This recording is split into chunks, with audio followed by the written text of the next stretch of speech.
Hello everyone, Jerrel here. Just testing, making sure you can hear the audio all right.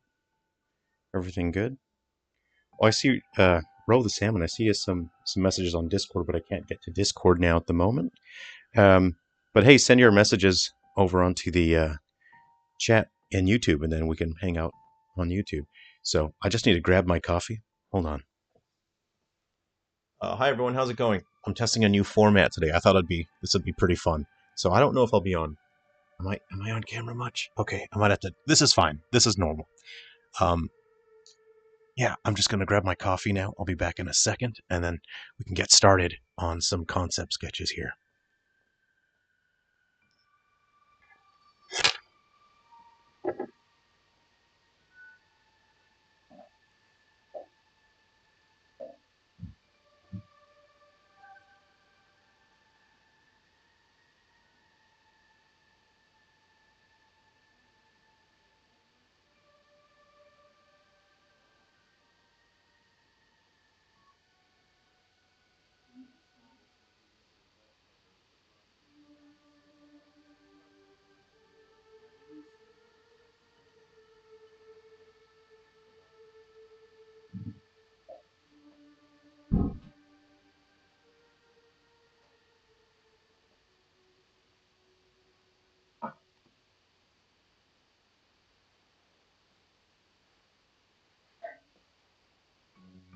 All right, hey everyone.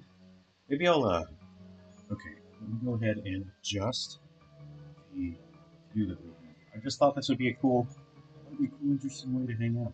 I'll show you one of my workspaces here. It might be zoomed in a little too much, so this is a brand new format for me. Let me know if the audio is a little unbalanced for me.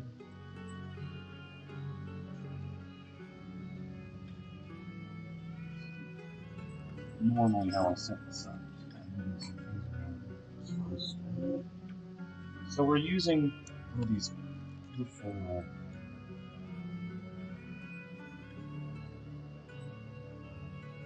this is like a pretty old model of a Cintiq drawing tablet. I think it's 23 inch, really fantastic. It's quite old, it's probably around 15, 16 years old, something like that. Sorry, I'm new here. Okay, yeah, this is a gotta wear my lapel mic, so this is a pretty old drawing tablet, but it's quite nice. It's got a nice big screen. You can even adjust it so it's propped up fully. And I'm just going to make some adjustments here. Okay. Trackball, let me make some adjustments to OBS. I think we might be zoomed in a little too far here. So, let's zoom a bit. Hey, EMV 2002, good to see you. Captain Derpy, Roll the Salmon, good to see you. So let me make... I'm going to adjust the OBS view. How about that? It's a little bit more centralized, isn't it? Okay. And let me know if the music's too loud at any point. Alright, good to see you guys. So, what I'm actually just working on here, the other day I was just giving this a test run. So if you think the music's too loud at some point, if it's not real clear, or if you're having a hard time seeing, I might just go ahead and adjust the brightness here now that I'm looking at that. Again, this is a brand new setup here. I'm just trying to see what works well. Just over here. So if it's too bright, you won't really see that guy, will you? Click that. Click apply. Can you guys see the drawing all right? Is that clear for you?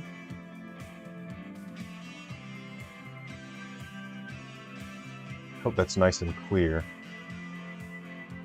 Audio's good? Okay. How's that?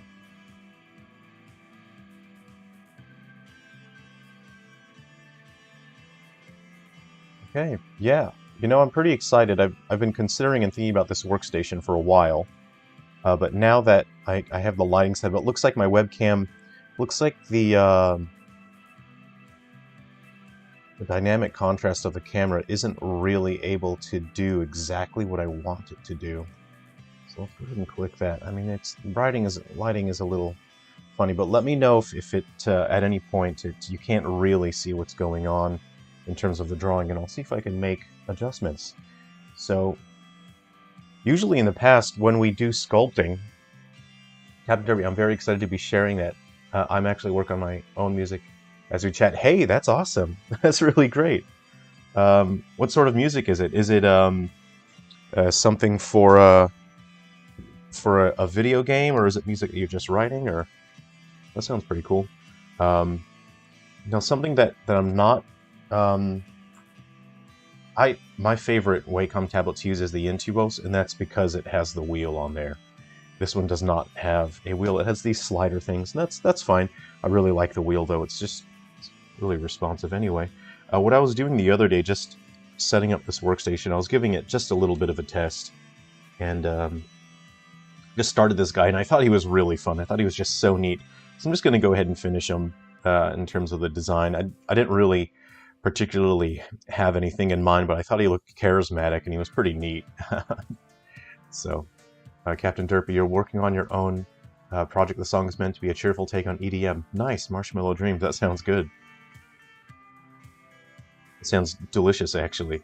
And you know, this isn't necessarily going to be a Silver Falls monster in any way, but I just thought, oh, this will be fun. You know? So it looks like I've switched brushes in the middle of it, and I think, okay, so I just need to make an adjustment to my Wacom settings here because it looks like the sensitivity has been reduced.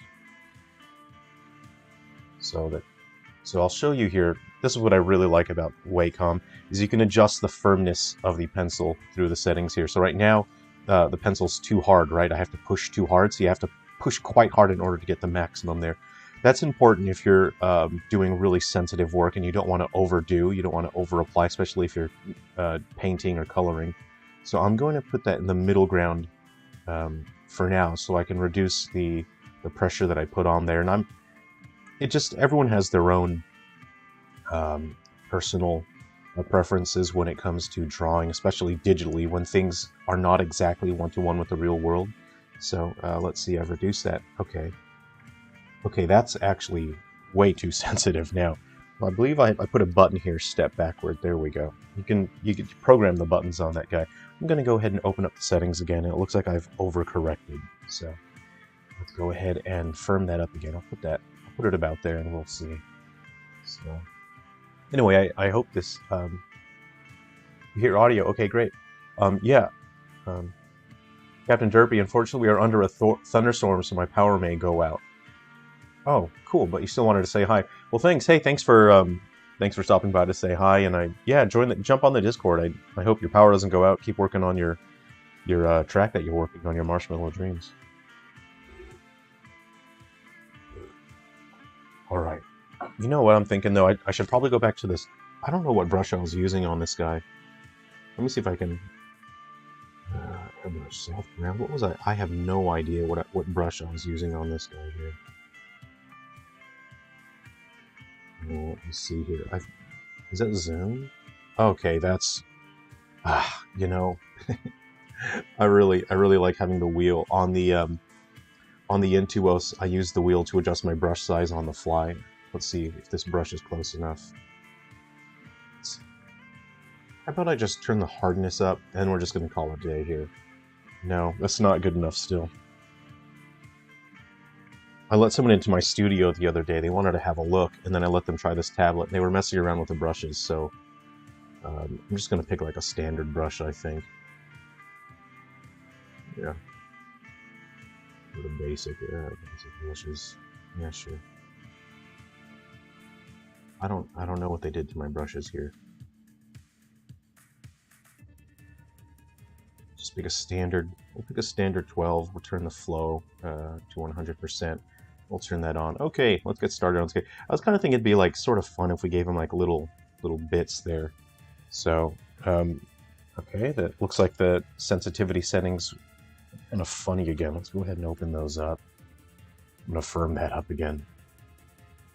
And it often can, yeah, it can sort of vary from brush to brush. Funny little... I'm not sure I like how that works. And I'm kind of thinking I might switch where I put the undo there.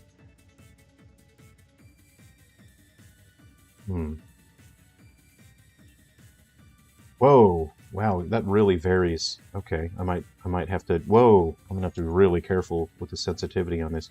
Okay, what just happened? Oh, that turned off here. Okay. Yeah, he's got a little back spike there.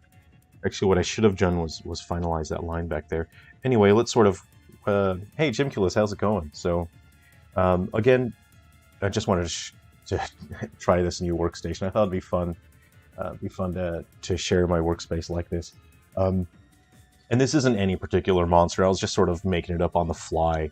I didn't really have anything going in particular. What is this? Some sort of... a bit like something... There we go.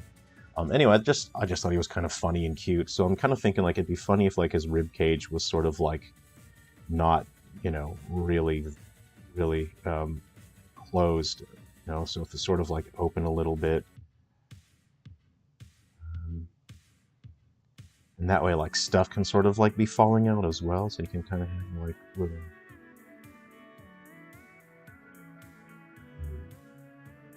Okay. So I'll finalize the line on his back here. Let's just go like that.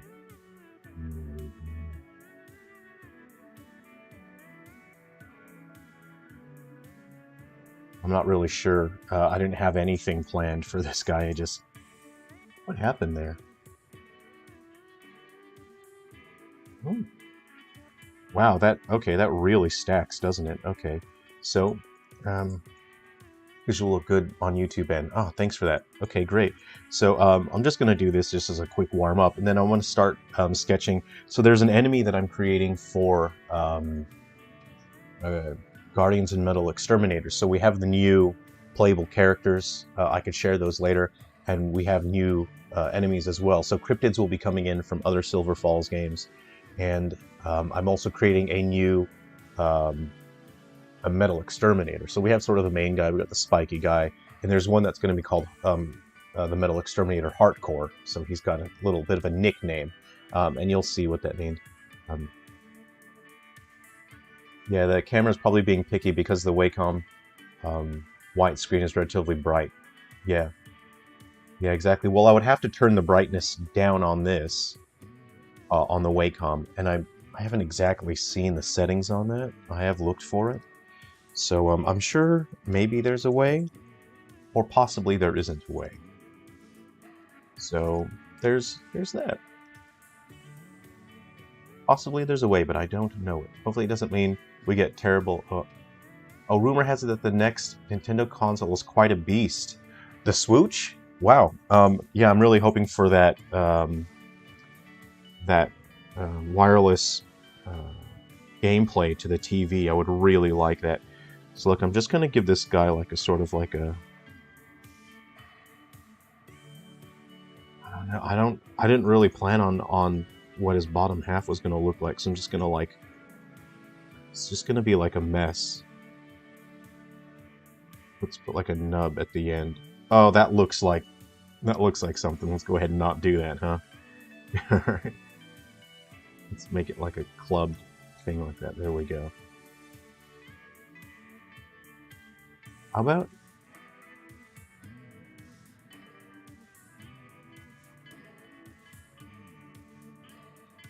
Kind of looks like KFC down there, doesn't it?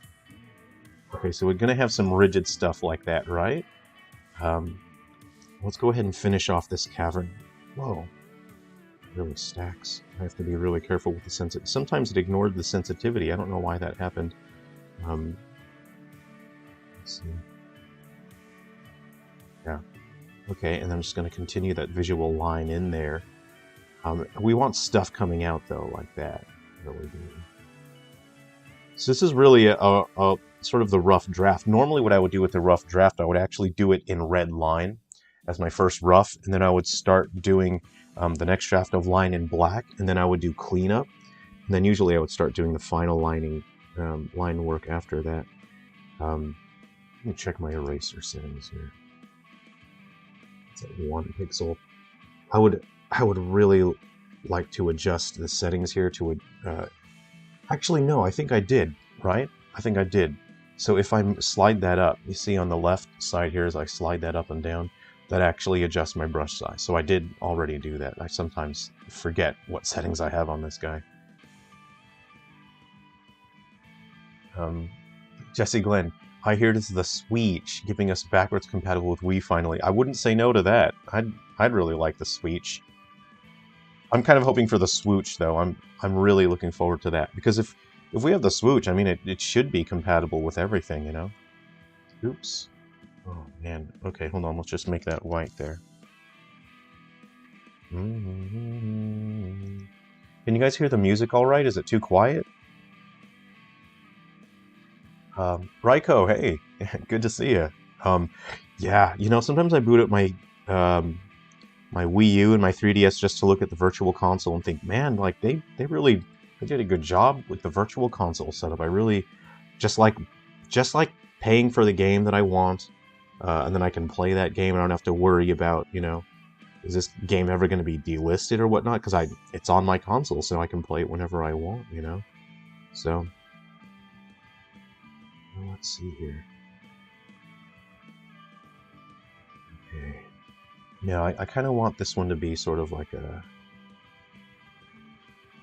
See, normally, well, so the only thing we've ever really done in terms of artwork here on the Sungram channel is just the 3D sculpting. So I thought what would be fun is if I just did a little concept sketch and then we sculpt him, you know.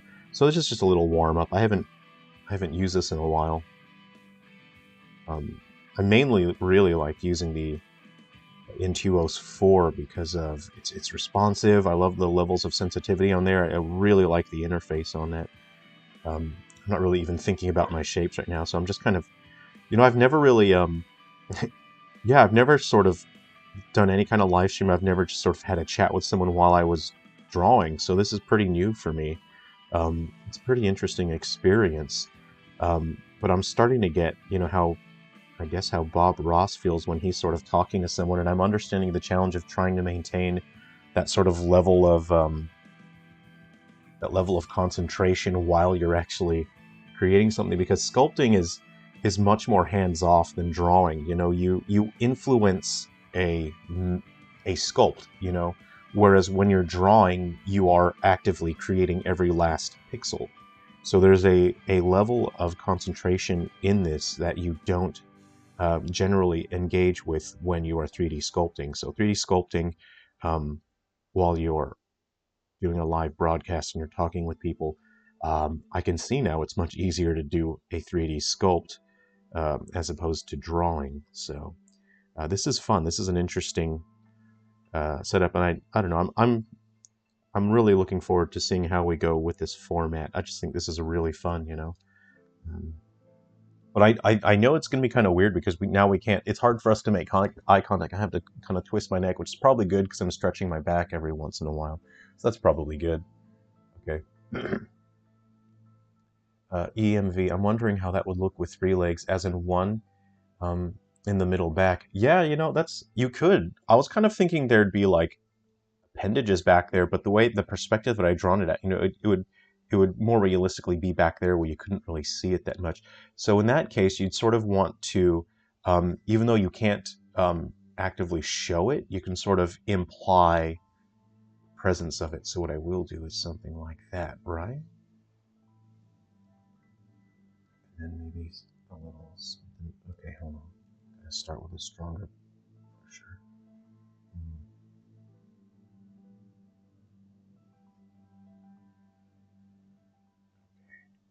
And that sort of implies. I was kind of thinking like he'd be dragging tendrils behind him, you know.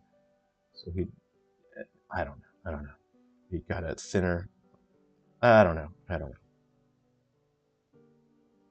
It's good to have things intersect because it gives a sense that the shapes exist in the same space and they can interact with each other here. Ah, you know what? My hand is in the way. I'm not doing this correctly. There we go.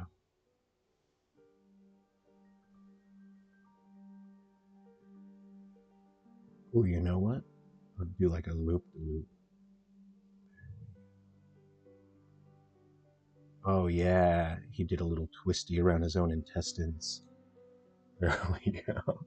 And then let's have like a little bit coming out the side here. Yeah, there we go. That's fun. What a fun little friend. That's nice. Some nice little intestines there. And you could go all day, you know. Like I say, you could go all day with your intestines, but I'm gonna leave it there. You know, this is just a fun little concept sketch, and I thought we could all just sort of hang out while I get warmed up here. Jim Kills, I've been thinking about buying a drawing tablet for myself. What would you recommend to someone interested in learning how to draw?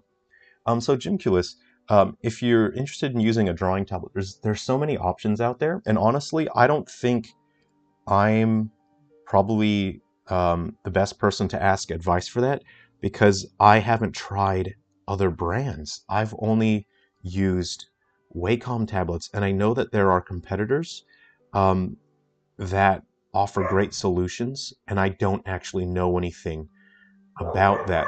So advice is find a friend who has a drawing tablet and try theirs. You know, like I let someone into my studio the other day, a friend of a friend, and they wanted to try this drawing tablet, and I let them try it, and they really liked it. So basically, you're going to run into two types of drawing tablets. You're going to find the ones that have displays built in, and you can draw and you can see the display, or you're going to have the tablets that don't have the display. And I would recommend going for the ones with the screen. In the past, they used to be, you usually had to spend around 800 to 1,000 USD in order to get one with the screen. It was certainly the case when I bought my Cintiq. I think it's a 13-inch Cintiq that I've got at my other workstation. That was very expensive, so I wouldn't advise that unless you knew that you're going to get a return on investment with it. But these days, you can get them for much cheaper, probably for around, I'm going to say 150 to 200. You could get a drawing tablet with a screen, not Wacom, from other brands. Because what's difficult when you use a drawing tablet that doesn't have the screen built in is it's very difficult to understand what your stylus is doing compared to the cursor on the screen. And that's, let me just grab my tablet and I'll show you so I can be more clear about what I'm saying.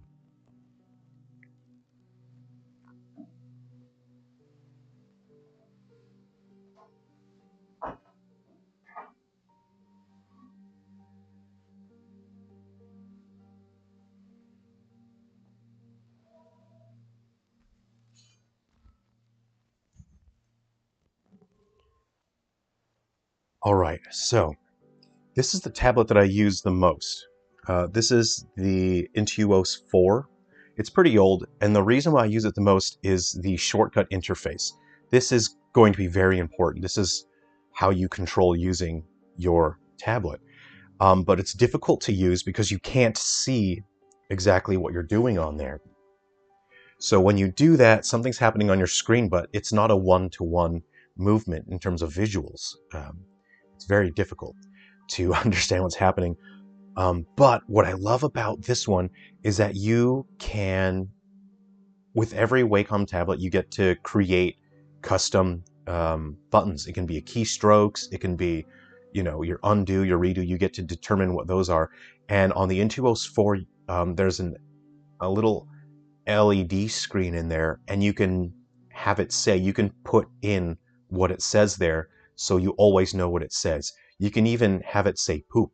If you wanted to type in poop, you can put poop there. And then every time you push that button, it's like typing out P-O-O-P on the keyboard. You can do whatever you want. So that's what I really like about the Intuos 4. It's really responsive. It's just a fantastic tablet. And those are pretty affordable. But say, for example, on this larger Cintiq, Cintac, I can't remember what these buttons are because you don't have that LCD screen there in order to say what the buttons are. And I'm going to grab one more tablet, and I'll be right back. Let me just grab it from my other workstation.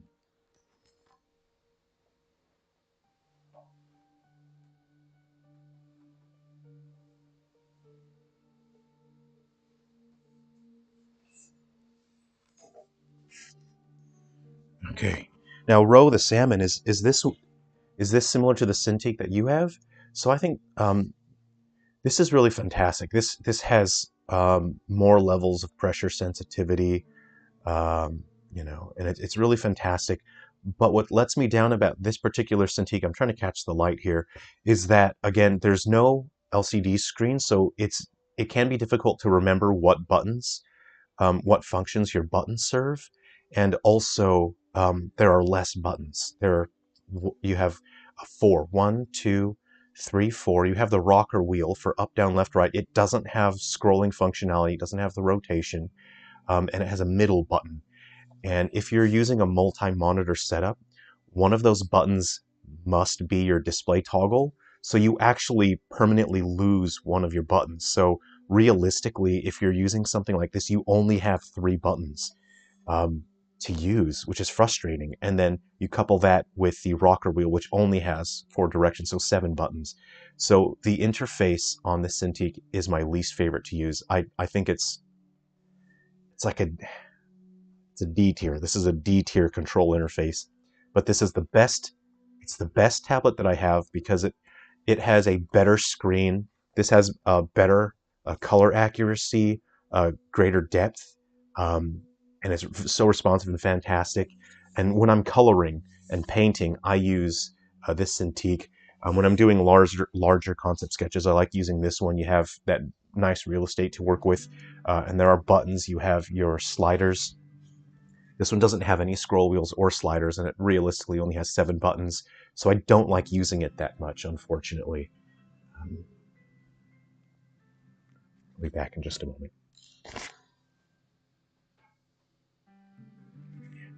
So those are things to consider when you're looking at a drawing tablet, is the control interface. That is extremely important. And again, you'd really want to give these a try. Um, it's not a great idea to just buy a drawing tablet because they all have their own strengths and weaknesses. They all have their own quirks. All right, you know what I'm going to do? So we're just warming up on this guy. I think he's a fun little fella, but we better finish it up and get onto designing our actual creatures here. This is, I was just having fun with this guy. So um, let's do like little droplets like that. So, oh, you know what? Do like a little puddled. Yeah, that's a bad puddle. What if I did like a little ripple like that? Sure. Okay, you know what? Let's put like another drippy drip. And we'll just do a quick paint job on this guy. So we're just going to sort of finalize some ink here. Just going to drop some ink down. This isn't really how I would normally be a bit more careful and I would use my layers, but I'd like to get on to working on our metal exterminator, and we could actually even start sculpting as well. So that would be pretty fun. All right, so I'm just going to sort of like, or just say like, oh, these are kind of like his rib cage kind of opens up, and um, things can come in and out. Maybe this could be his weak spot. If you hit him, he has an animation where he sort of, leans up a bit, and then that's when you can sort of hit his weak spot inside his open rib cage. Like, I don't know about you guys, but usually my open rib cage is usually a weak spot for me. So I'm just kind of going based on experience when I'm sort of conceptualizing, how you would fight this fun little friend here. Oh, see, that line works a little too thick. So the pressure sensitivity has gone a little funny, and you can, of course, adjust that. You can make it a smooth sort of pressure transition, or you can have it where it's set right now where it's kind of jacked up a little bit. But, it's whatever you want to do. So, yeah. Jesse Glenn, you draw for Switch. Hold on. Hold on. Hold on.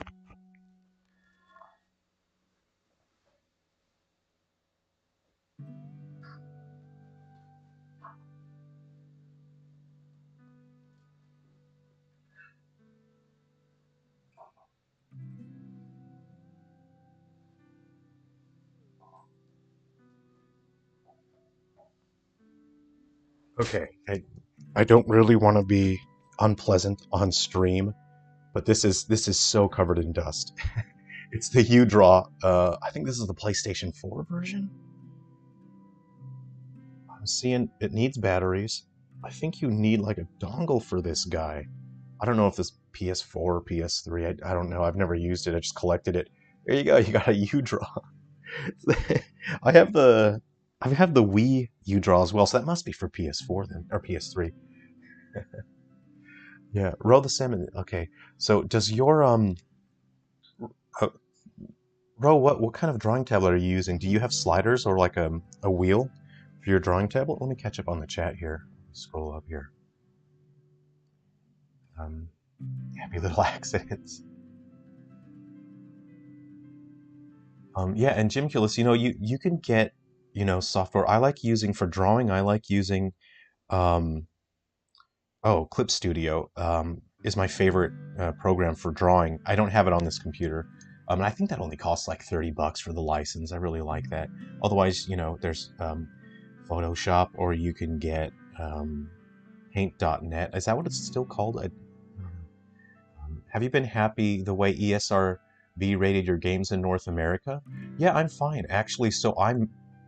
I have to manually explain when I'm doing the ratings. I have to explain what my rating, what content is, and then they give me the rating based on the content, and they're trusting me to be honest about my content. So I generally am, quite clear about what is in the games. Um, oh, EMV, you got to go for dinner. Okay, take care. Good to see you. Elenon, hey, good to see you. Yeah, so I'm fine with my ratings. Yeah.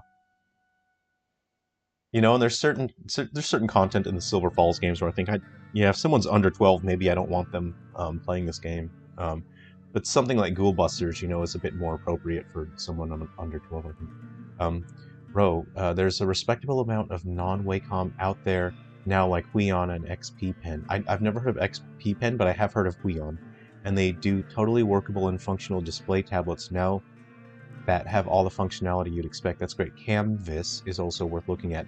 I have seen those. I have been looking into them. Rashad Z, you got the classic Wacom tablet. I haven't seen those models in a while. These are pretty old. I would lift it up and look at the model number, but I don't want to mess up my workflow here, and I got my cables everywhere. So this is pretty old, but I really like it. Raiko, wow, so that's how the ESRB works. I thought they play it first and then they rate it. I don't know how. There's other processes that go on. I know that there's sort of like an auditing process where, at some point, if they sort of look closer into your product, your rating can be adjusted. Yeah, there's a 13 HD that has like 4096 levels of sensitivity, tilt detection too. I straight up just have my left hand over my keyboard for shortcuts, but that's just me. Yeah. Oh, you know what? Let me grab something. I'll show you guys something. I'll be right back. It's in the studio. I'm in my office right now, so now I'd like to do live streams where I'll be at my different workstations throughout my office. I have a couple different workstations. We can hang out. We can do streams like this. I'll just grab a piece of hardware I just got. I'll be right back. It's in my studio.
Okay, so this is something that just got delivered. It's sort of a programmable macro mini keyboard. Now I was thinking this would be very useful. I'll be using this for my recording booth, but if it works out, these are all programmable. I'm kind of thinking for my drawing tablets where I don't have these sort of sliders or control rings, I could program something with these. This is a dial, which you can also push in, so it has L3, R3 functionality, and you have 3 buttons here. There are models that have more keys as well, but I thought I'd try this model first just to see if it works all right. Yeah, the old Capcom weak spot in the ribs again, huh? Yeah, that's right. Well, no, I would need a bright glowing yellow pulsating bit, wouldn't I, if I was going to do a Capcom. Okay, so let's go ahead. So, okay, let's go ahead and finish this guy up here. So what we'll do is we'll just okay, we're gonna chuck down some color, and then we're just gonna. I think that's enough line work for now. Let's chuck down some color, and then go ahead and just shade it a little bit. And I'll just grab a device. I'll be right back.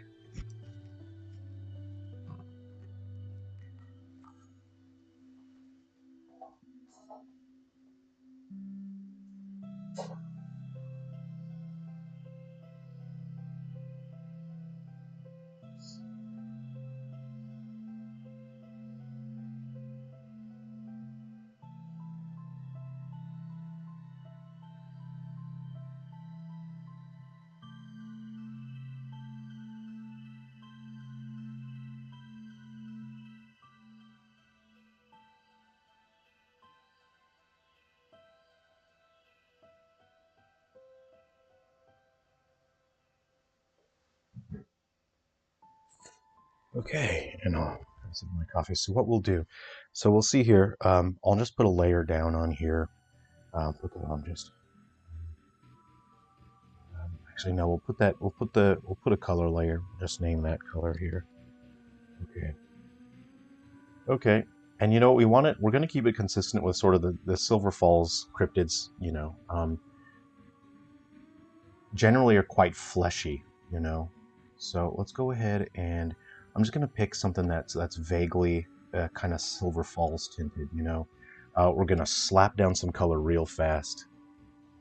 Oh, hold on. I think I'm falling behind the chat here. Hey, Juan, good to see you. Juan Jose Rivas Garcia, good to see you. Yeah, let's see. Oh, better scroll up. Almost looks like the Bobcat video I caught last night trying to get my chickens. Yikes, that's worrying. I was staying with some friends a couple months ago, and they had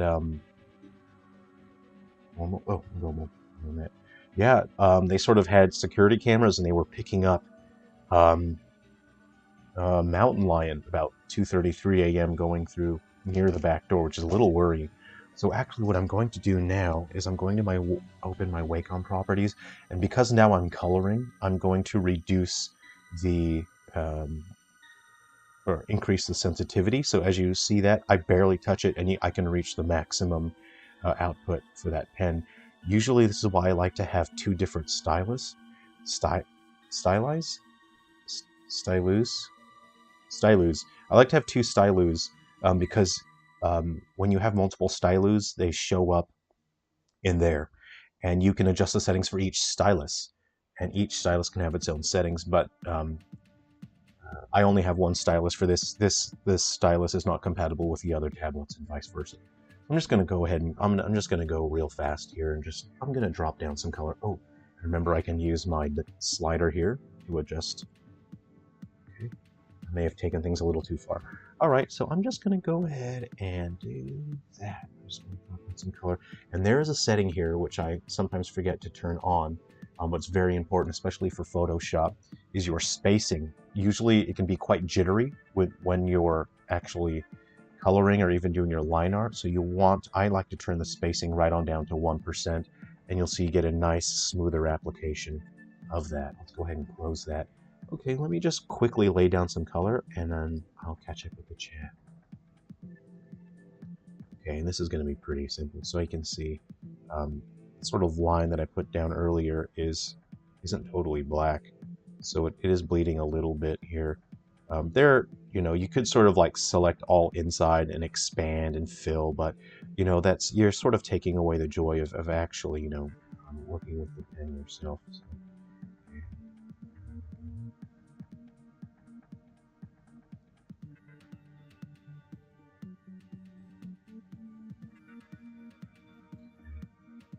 I'm trying to pick up the pace here. I'm just kind of like, I'm just trying to quickly chuck down some color, Okay, and he's got little horns on the back. We'll chuck some color. It's okay if I go over that, you see, because I can just go over it again. So this will be the base color, and I like to blend my layers. You'll see how I like to address my colors in terms of the shading and creating a sense of form and lighting. I'll go over the lines a little bit. It's okay if you go over the lines a little bit. You can always come back and fix that later, and no one's going to judge you. Oops. I don't want to be judged. I'm going to undo that. I'll put down my base color in here. And usually when you're creating a visual art, it's not necessarily about, oh, what's realistic, or this is how it should look in real life. In terms of visual art, what's most important is expression. And what are you communicating? What form are you communicating? And that's usually the philosophy that I take when I'm designing anything game related. It's not about realism. It's about an expression of form. I'm trying to tell people something, and I want people to understand that idea, but I also want to influence the way they understand that idea or concept. And I think that's what makes art interesting, is we have the ability to do that and communicate. And that's something that AI-generated images will never be able to do, because you have no control over what you are actually creating. And it's what you are expressing and how you're influencing someone's ability and the end result of how they understand that, whether you allow someone to interpret or misinterpret something to any extent, whether you allow someone to apply their own biases and life experiences to something that they view, is something that is extremely important with artwork. And I'll never call an AI-generated anything artwork, because it's not artwork. That's not what artwork is. Just because it looks like the end result of what an artist creates, that's not art. Okay. I'm gonna try and catch up to the chat a little bit. Here we go. I'm gonna sort of like peripherally add some color. Oops, what have I done? I'm gonna peripherally put some color in, and I'm gonna read the chat I'm gonna turn my eyeballs sideways. The display button is such a nice niche button. It has such limited functionality.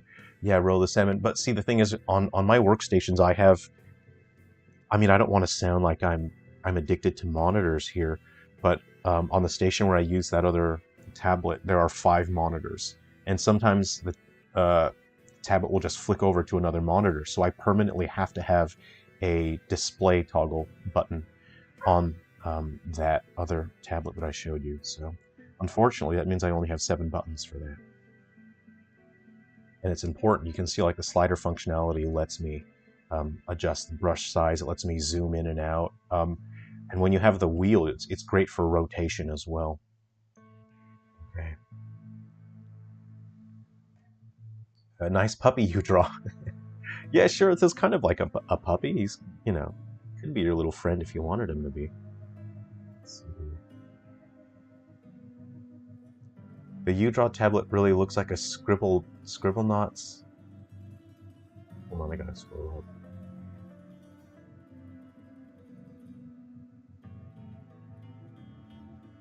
Oh, it looks like a Scribble. You know what? I kind of thought that too. Yeah, the Wii UDraw tablet for the Wii, not U compatible. Yeah.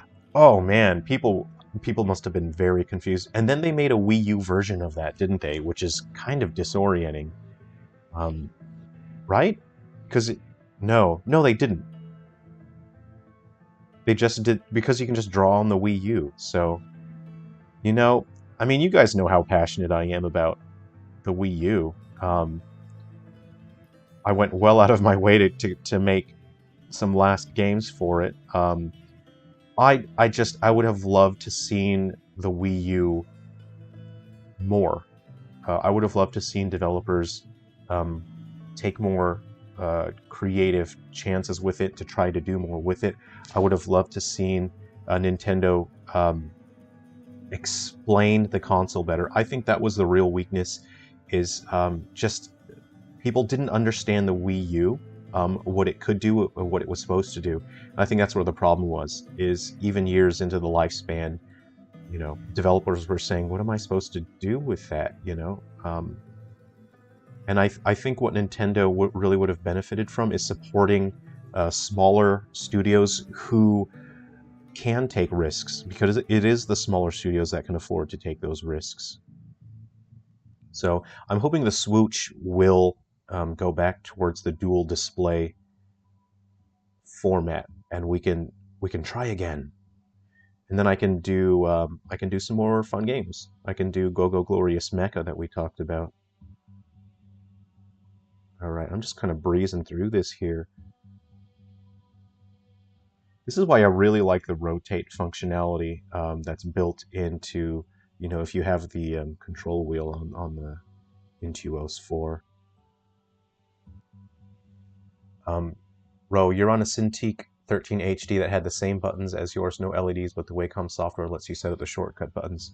Yeah, when you're using multiple tablets across different workstations, it can be difficult to keep track of your shortcuts if there aren't any reminders there. So, like for example, um, I created the Ghoul Busters logo artwork, you know, the box art. I created that. I drew it, you know, with like the draft and the line work I did with my Cintiq, and then I switched over to my Intuos to paint it. Um,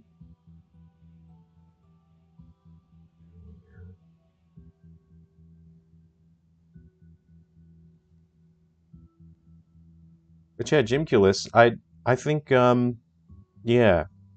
Unfortunately, I don't think I'm the best person to ask, because I only use Wacom tablets, um, and there are so many other options out there. Wacom, I think they tend to be they have entry level tablets, which is great. Um, but having the display on the tablet, I think it's basically vital, or it's going to be very frustrating.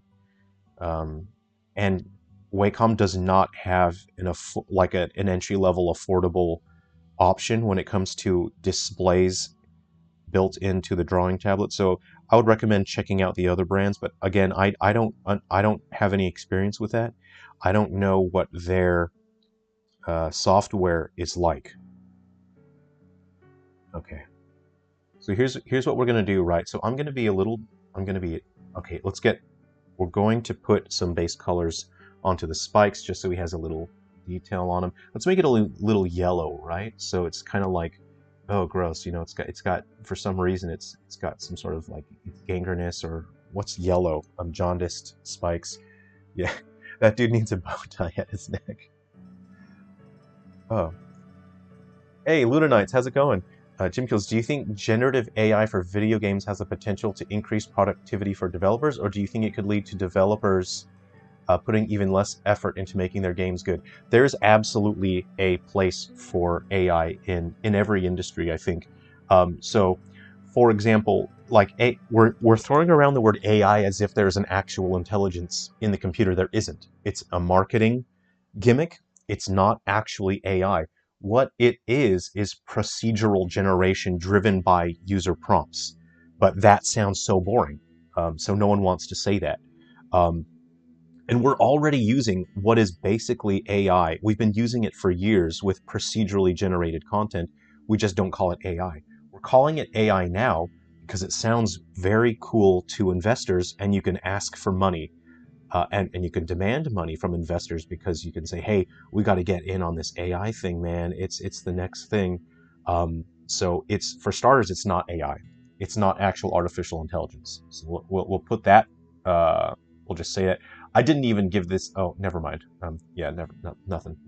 So it's not AI, but AI, you know, the marketing AI. So say, for example, we need to generate a terrain for a video game. We've been doing that for years and years now. These days we'll say, oh yeah, I used AI to generate it. I put these prompts in and it created it for me. So what's actually happening is procedural generation. You have an advanced system that is taking input from the user, and then that system generates a terrain that you can now use as your base world. That is not AI, but these days we're calling it AI, even though we've been doing that for years. So we've already been using what we're calling AI. We've been using that for years and years and years. Let's go ahead and make this a different color. Let's make this kind of, let's just, I don't like picking those. I want to make my own colors because I'm a grown-up, aren't I?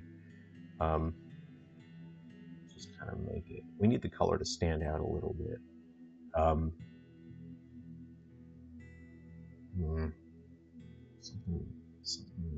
Something like that. There we go. That'll stand out a little. So I need to increase the sensitivity. I may as well just leave this window up so I can keep adjusting my sensitivity on that. Normally I would just switch pens, wouldn't I? You know? All right, let's go ahead and firm that up. There. And this station has 3 monitors. I'm kind of looking at a 4th. You know, like, you know, I could use this monitor off to the side for reference material. And when you're doing game development, it's extremely important to have multiple monitors. So I'm going to go ahead and just color that in with a little bit of goo. Just a little bit of goo there. All right, and we'll put hints of goo in his mouth space here. Put hints of goo there.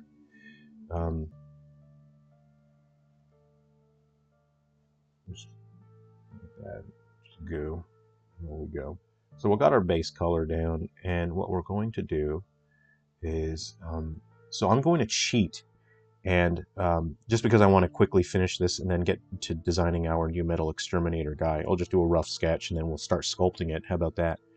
So I don't even know what this setup is going to be like, because this is a sort of a new setup, and I'm going to see how the sculpting works in this setup, and we'll see if it works out all right. So what I'm actually going to do is I'm going to select the color layer, and I'm just going to use like a selection mask, and then I'm just going to quickly do my lighting and shading. It's like really cheap, and like, okay, so I'm gonna press Control A, right? So I've selected my layer here. I press Control A to select all, and I'm just gonna nudge it.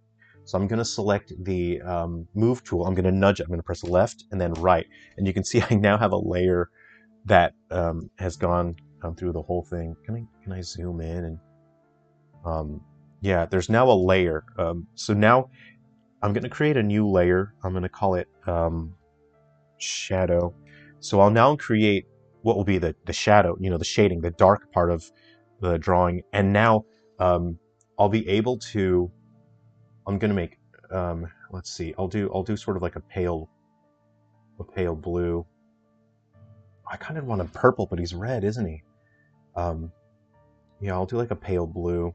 But you can see if I paint outside of the lines now, it won't let me. And that's because I want to cheat, because I just want to get this done very quickly. So let me pick a paintbrush here. All right, I'm going to go to my assorted brushes. I'm just going to pick, what do I got? Oh, no, that's not what I wanted. I wanted wet media brushes. Let's go to wet media. What do I got here? I'll pick this guy. Oh, that one doesn't have, okay. I kind of thought that one had, you can have rotation and tilt detection on there. Oh, no, it's not. Let's see. It'll a pop up on the screen will indicate, you know, this one doesn't. It's kind of annoying when they don't have it, right? I kind of thought those would have it. That one does not have it. Okay. Well, I'm just gonna live with it. No, actually, I'm gonna check one more about thick, heavy brushes. Let's try that. Maybe those. No, they won't. Huh. I just kind of thought those had them activated from the word go. Oh no, there it is. It is indicated, but it's not. Okay, for some reason it's not detecting it, so I don't know what's gone wrong here. Because it's supposed to detect tilting. If I go to my pencil, no, I think something's gone wrong. I think I have to restart. Those are supposed to work. I'm just gonna pick this then and get over with it. Oh, see, like It's sometimes... No. I think I need to restart the computer. It's supposed to tilt that. Anyway, I didn't mean to be so clumsy there. Yeah. Let's see. Let me catch up to the chat now. Sorry, I'm falling behind. Looking forward to the Nintendo Switch Stylus. Yeah. Yeah, real creators don't need help with AI, to be honest. Yeah, and it's... But see, calling it AI, we're giving it this really horrible stigma. It's an extremely useful... I'm going to stop calling it AI because that's not what it is. It's procedural generation. Procedural generation is extremely useful. Like, say, for example, if I'm creating my character's clothing, you know, their material on their clothes, the cloth and whatnot, I'm not drawing each individual fiber by hand because then I would never get a single character done, ever. And I'd go insane from the monotony. You use procedural generation, which is a set of tools that will create that material for you to put on your character. So it is very important to use procedural generation if you actually want to get things done. But that's something that artistically doesn't matter. Your character's cloth on their shirt has no artistic integrity, so there's no reason for you to waste your time as an artist creating that by hand. You can use procedural generation tool because that's something that has no artistic integrity. And that's where I think it's important to use AI generation. Anyway, okay, so I'm going to see what this brush is like. And again, I am just going to check the spacing. I'm going to reduce that spacing. We can see what that brush will look like just here. And now that, oops, so you can see I have an outline around my dude. I'm just sort of cheating, and I'm very going to quickly lay down just a shadow layer, and then we're going to move on to designing our metal exterminators. This is just a fun guy, and I'm going to try and catch up to the chat now. Nintendo could have made bank off unsold Wii U gamepads as PC graphic tablets. Probably. I mean, they're kind of... They're thick, aren't they? They're really thick. Okay, so I'm on my shadow layer. See, I've got a shadow layer there. I'm going to go to... I'll go to color burn, actually. And let me just quickly see what that's going to do here. Okay. So that's a little much. What color have I got? Okay. I can do a lighter blue there. Let's see. I'm going to leave that there. Opacity, flow. I'm just going to reduce the flow there. And I'm just going to quickly... I'm just going to quickly drop down some shadow. Okay, so now the tilt rotation is working. It wasn't earlier, but now it is. Okay. So I'm just going to quickly... Why did that come out so fast and thick, huh? We're fast and thick now. Oops, I got too meese here. Okay, bring that back to soft. I'm going to knock down that flow again, because that seems like it's too much here. See that? It shouldn't look like that. Why does it look like that?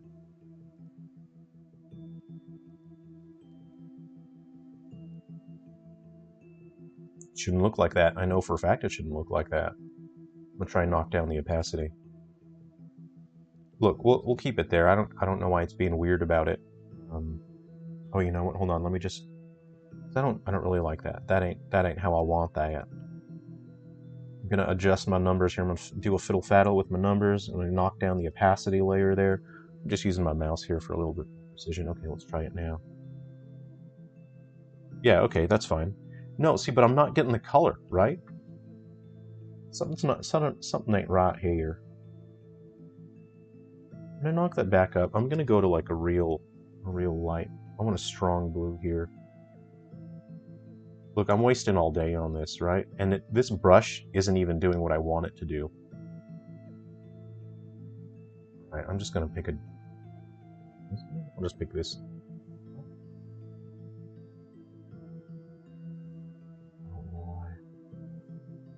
You're making a fool out of me here. You're making a fool out of me. I'm gonna go back to my wet media brushes. Go to this guy here. That's fine. Okay, so for some reason this is coming out way too thick. Too thick. Yeah. Leave that there. Just reduce the flow again. I'm going to leave that there. Let's see how it looks.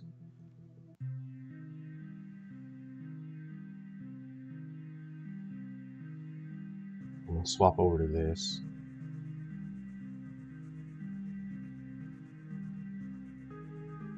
something's not right with the pressure sensitivity on this. Now, I don't know if I should restart now at this point, because now it's being real weird about it.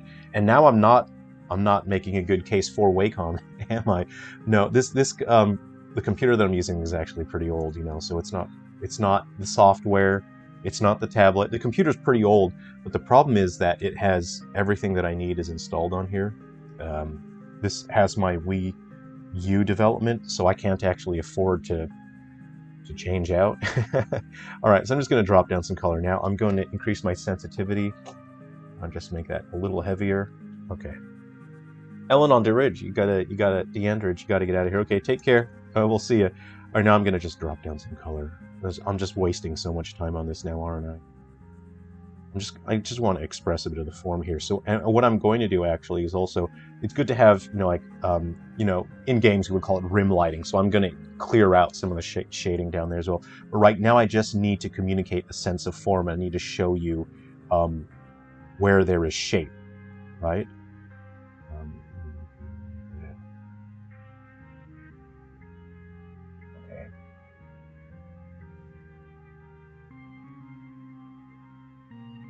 And you can see I can color outside the lines because I've selected the base color. It's kind of cheating, and if you're in a rush, you know, it's fine. If you're doing like a speed draw, if you're on stream, whatnot, you just, okay, so I'm very quickly doing that. It's just a fun little guy. We're just having fun today.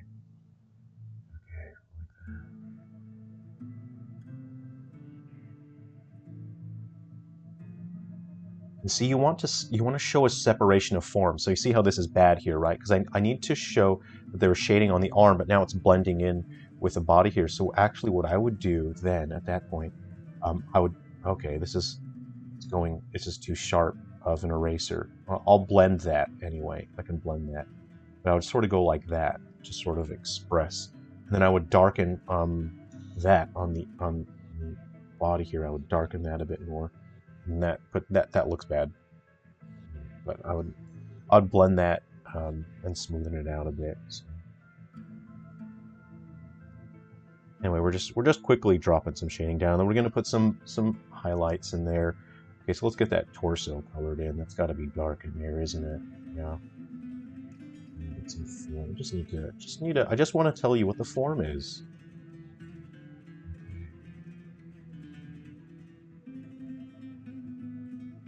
No, that should actually be on the other side, and I'll have light. So I'm gonna have my light source up there as well. You always got to sort of pick where you want your light source and your shadow to be coming from, or if you want multiple light sources, you know, you can do that too.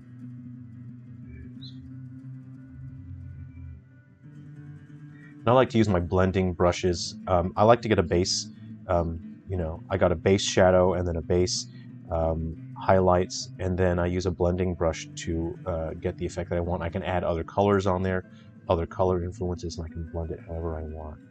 Okay, so I just gotta... We are in there. Let's get his... Let's get a little bit of... Okay, let's go back. Let's get that to fall off. Again, I can erase and influence the shadow layer on its own without touching the other layers because it's on its own layer there. And I would see, I'm sort of like splotching down paint, and then I blend that later on. Okay, so what we'll do now is we'll create a new layer. Oops. Let's see, we'll create a new layer, and this will be highlight.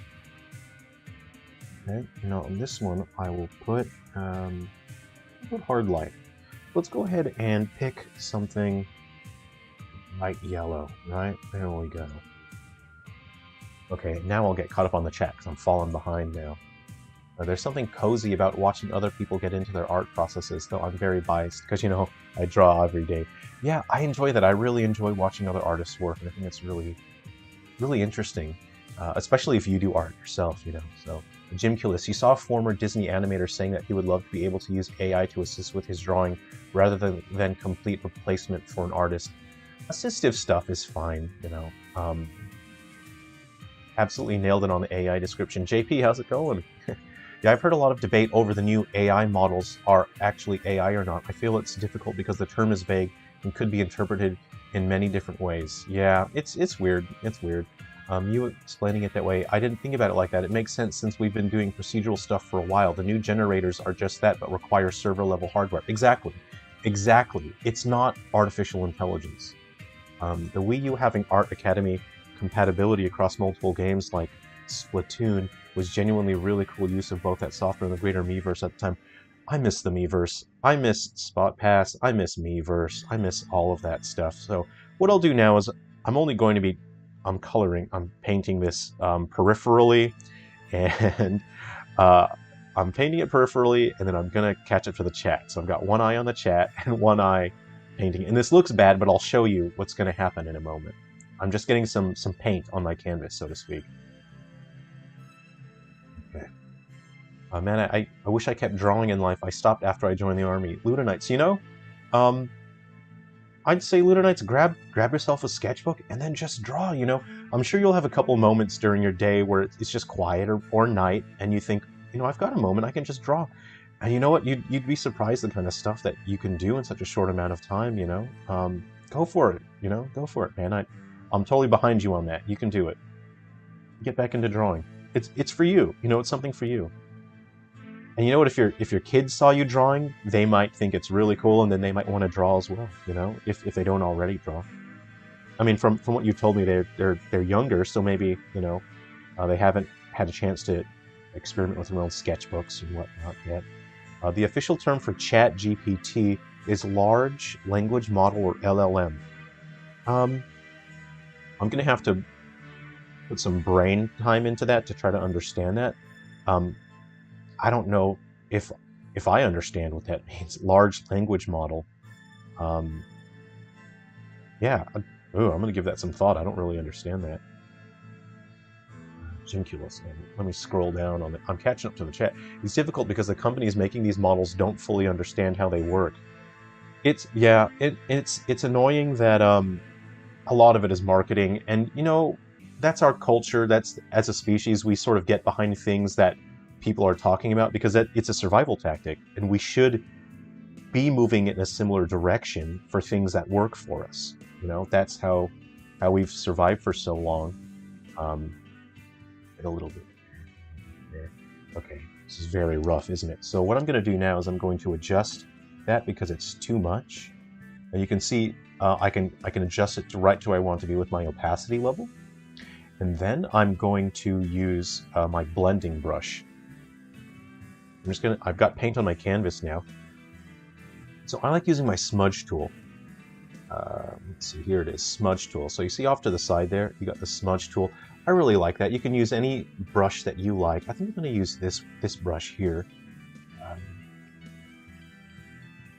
think I'll use pressure sensitivity to adjust. Yeah, that does look creepy. Yeah, a world machine. I think that's one of the more readily used procedural terrain generators. Yeah, you get it. Yeah, and it's not AI. It's procedural. But in marketing these days, we would say that world machine is an AI terrain world maker. You know. There's a technique I recently learned from one of my art professors and another YouTube. A good way to do color is in gray and white monochrome and add a color blending mask on the layer. Oh, wow, yeah. Yeah, that's a great way to do that. That's really cool. Yeah. Okay, I'm just going to ramp up the strength on this because I kind of just want to do it a bit faster. So with the smudge tool, so I slop down color. I slop it. I don't actually, that's not how I intend it to look. And then I like to use the smudge tool. And I use the smudge tool to blend it like that. And you can see now I can start expressing the form and the texture and the shape that I want. And I can also put down more paint if I want. But this gives a nice, more even look. And like everyone has their own techniques for coloring, for painting. And this is sort of over the years how my technique has developed over the years is I'll slop color down and then I'll use a smudge tool to get the texture and the shape that I want. So you can see I can actually get, you know, the form that I want. But this is quite time consuming, you know, and this isn't even official art. It's not an official design. It's just a fun sketch. But I want to get to designing that Metal Exterminator heart core that I'm talking about. And it's an idea that I've had in my head, right? So how it works for me is I'll usually for like a week or multiple weeks, I'll be thinking of a design. It'll just be in my head, and I'll just be mulling it over. You know, I'll be sitting and drinking a coffee or a hot apple cider, and I'll just be mulling over that design, whether it comes to monsters or characters. I just think about it, and I process it for a while. And that usually saves me having to do concept art, because I've conceptualized it in my head so clearly that I no longer need to do the concept art. If I wasn't able to do the modeling myself, then I absolutely would give it to someone who does modeling, and then I would get them to do the modeling for me by doing clear concept sketches. But because I do the modeling, I don't have to do concept sketches.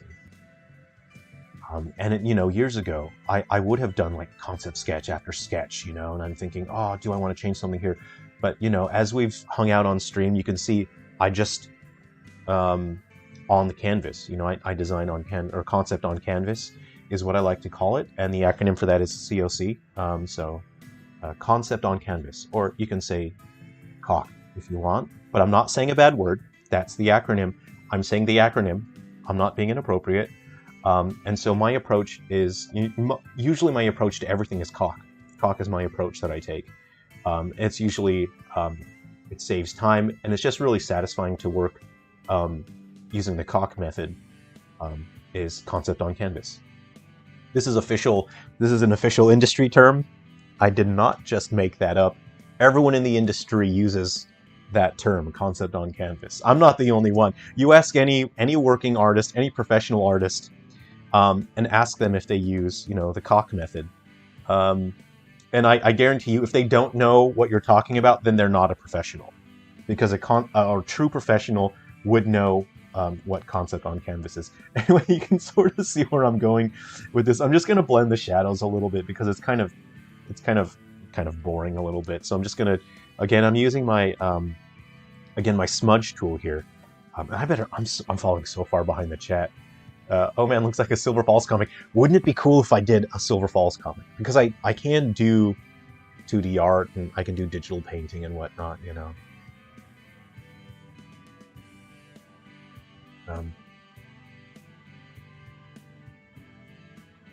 Married life is especially demanding. Oh yeah.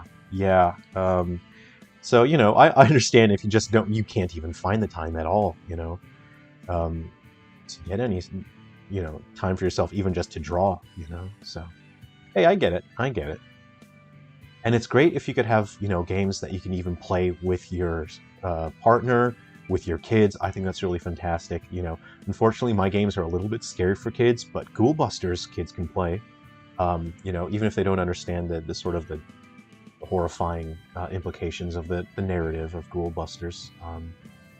Anyway, I mean, you guys get the concept here. I want to decrease my sensitivity right now, because it's too sensitive right now. But you get the idea. I would work for this for ages and ages, blending it, right? Okay, but now I just want to blend this part because it's really annoying me. There we go. I just want to get that looking a little better. And then you need to go in there, and then you need to really consider the shapes that are part of your whatever art you're expressing. This is funny. I'm just looking at this. It looks like the Ghoul Busters box art, doesn't it? Because he's got that dumb, you know, vacant look, the Silver Falls cryptid look. So yeah, this kind of looks like it's the Ghoul Busters artwork. So, you know, we've got a tritonal work right now, you know, and we've got the highlights, we have the shadows, but it's looking a bit dull, you know, because there isn't enough interesting color to it. So what I'm going to do now is overlay a color. I'm going to pick a very light green, and I'm going to drop a color. I'm just going to quickly do a background, and we can just call it finished, because we've spent like 50 hours on this, and I would actually like to get to the concept of our next metal exterminator. So what I'm going to do now is I'm just going to blend in some color for interest, as if there's light reflecting off the ground and coming up onto his shape, and then we can see that. So I'm just going to use this. Let me see what this looks like first. Hold on. What's happening here? I'm not getting... Oh, oops, that's a smudge tool. Let's go back. Okay, yeah. So that's a little too... maybe too vibrant. Let's dial that down a little bit. Anyway, what about hard light? How's hard light look? We got hard light. Let's see what soft light... I'm going to go with soft light, actually. Okay, yeah, that's fine. Okay, so you see, it's quite dull in terms of texture. You know, it's like, oh, he has a shape, he has some dark, he has some light, but overall, it's not very interesting. So I'm gonna have pretend him he's gonna be surrounded by bushes and grass. So he'd be influenced by the light coming off of those things. So I'm just gonna very quickly slop down some color here, and it's a bit of green, and that'll really start to help the dimensionality pop on this guy here. I'm just going to slop this down very quickly, because I want to get started on an actual on an actual creature. So I'm just going to slop that on down there. There we go.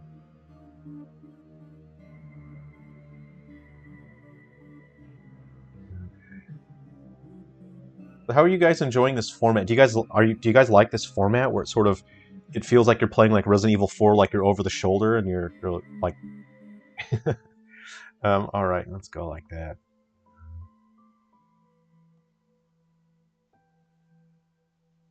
Oh no, I accidentally made him look adorable. I'm gonna undo that. Oops. If I give him eyebrows, look, look, look, look. I'm gonna make him look adorable. Oh no! Oh no! He's got a little like frowny thing going on. Oh, he's got cute little eyebrows now.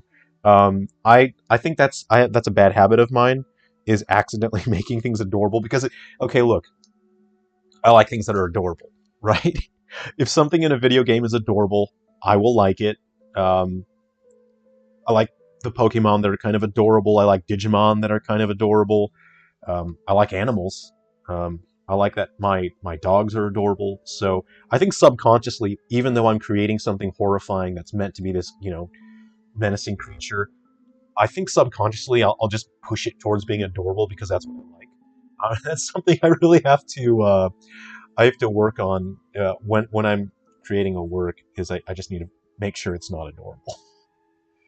Oh, I forgot to put some. Yeah, go back to the shadow. Give it something like that. I'm slopping color down now and whatnot. And it's fine. It's fine. Anyway, we have a bit more dimensionality now that we've slopped that on there, and the visuals are really starting to pop now. And now I'm just going to do one more step here. So it's a bit more interesting to look at, right? We've got this fun guy. Hold on, I just got to do something here because the dull background is really starting to bother me here. We just slop down some big old colors here. So I'm gonna go for a dull. I'm gonna go for a soft green here, and we'll pick a light color like that. And what I'm just gonna do is I'm gonna slop it on. I've selected a background layer. I'm just gonna slop this color on down there. Okay, so I've got my brush here. I'm gonna make that nice and big. I'm just gonna slop it on down. Oops, hold on. We'll go to our flow, increase that to 100, and we will read our spacing is at 5%. Let's go ahead and put that on. We're just gonna slop this on down there. Now, I don't actually like what's happening right now. I don't like that at all. I'm gonna swap brushes.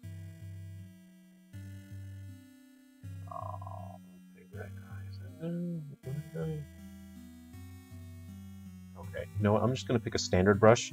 This computer, again, is quite old, so it kind of struggles when you get to the more advanced brushes. Oops. Let me get the basic brushes here. Alright. We're just going to slop some color down back here. That's all we want.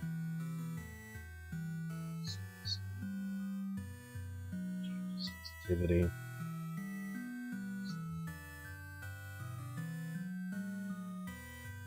Slop some color there. I'm just slopping color down. At this point, I'm not really that fussed about it.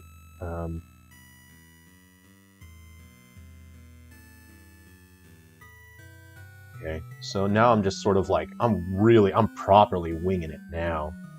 Okay. Oop. Yeah, okay. Oh man, I don't really, I'm not liking that. I'm not really feeling it. You know what I mean? Feeling that. I'm trying to feel it, right? And I'm not really feeling it.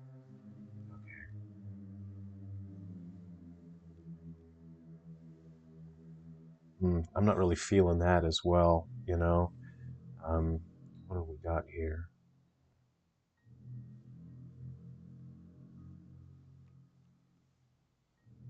Yeah, you know, something like that. And then we'll just sort of like, I don't know, let's just grab a gradient layer. Let's just do a basic gradient. We're gonna do this, right? We'll just go like this. We'll do, let's go like, I'm gonna do like a that? No, why did it, hold on. Can we invert that? Can we just go like reverse? Reverse. How do I, there's a reverse here. I'm embarrassing myself in front of everybody. This is fine. I'm fine. This is fine. All right, here we go. Here we go. How about that? Right there we go. We'll just multiply that. Actually, let's try color burn. Burn. Okay, we'll just multiply it. I might just. Okay, you know what? I'll go like that. I'm gonna try it again. I'm not really feeling it. I'm not really feeling it. That's fine. That's fine for now. This is good. Okay. Yeah, you get it. Okay, and I'm just gonna do one more thing here, right? So that's an empty layer up there. This is, oh no, my base color. I'm gonna go hard light. Just one more, because I just don't feel like it has enough dimensionality, you know? So again, I'm gonna nudge that layer. You can see I've selected an outline. I've selected one more. I didn't give these names. I'm really getting sloppy here because I just kind of want to move on at this point. Hey, Grizdimation, good to see you. Drawing is great. I fully recommend it, even if you only ever do it as a personal recreation. It's a good outlet. Absolutely, yeah, yeah. I, you know, it doesn't need to be a professional thing. It doesn't need to be a huge situation, you know. All right, so what I'm gonna do now, actually, I'm gonna pick a red, right? I'm gonna pick a pinkish red, and this is gonna be a hard light. This is gonna be a very harsh brush here. Let me just go ahead and pick a different brush now. Just go back to the wet media brushes, and I'll pick, I don't know, I'll pick this guy. Bring that spacing right on down here. Okay, let's close that, and let's see if this is going to work out the way I expect. I'm going to see, I just want something harsh. Okay, that's a little too, that was too harsh. Get something softer.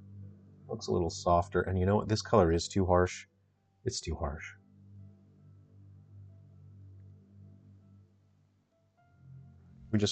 We really need to get something, you know.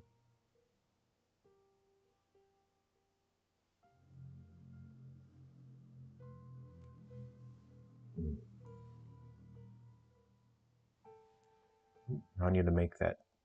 See, I gotta adjust the pressure sensitivity quite a fair bit with this tablet. Okay.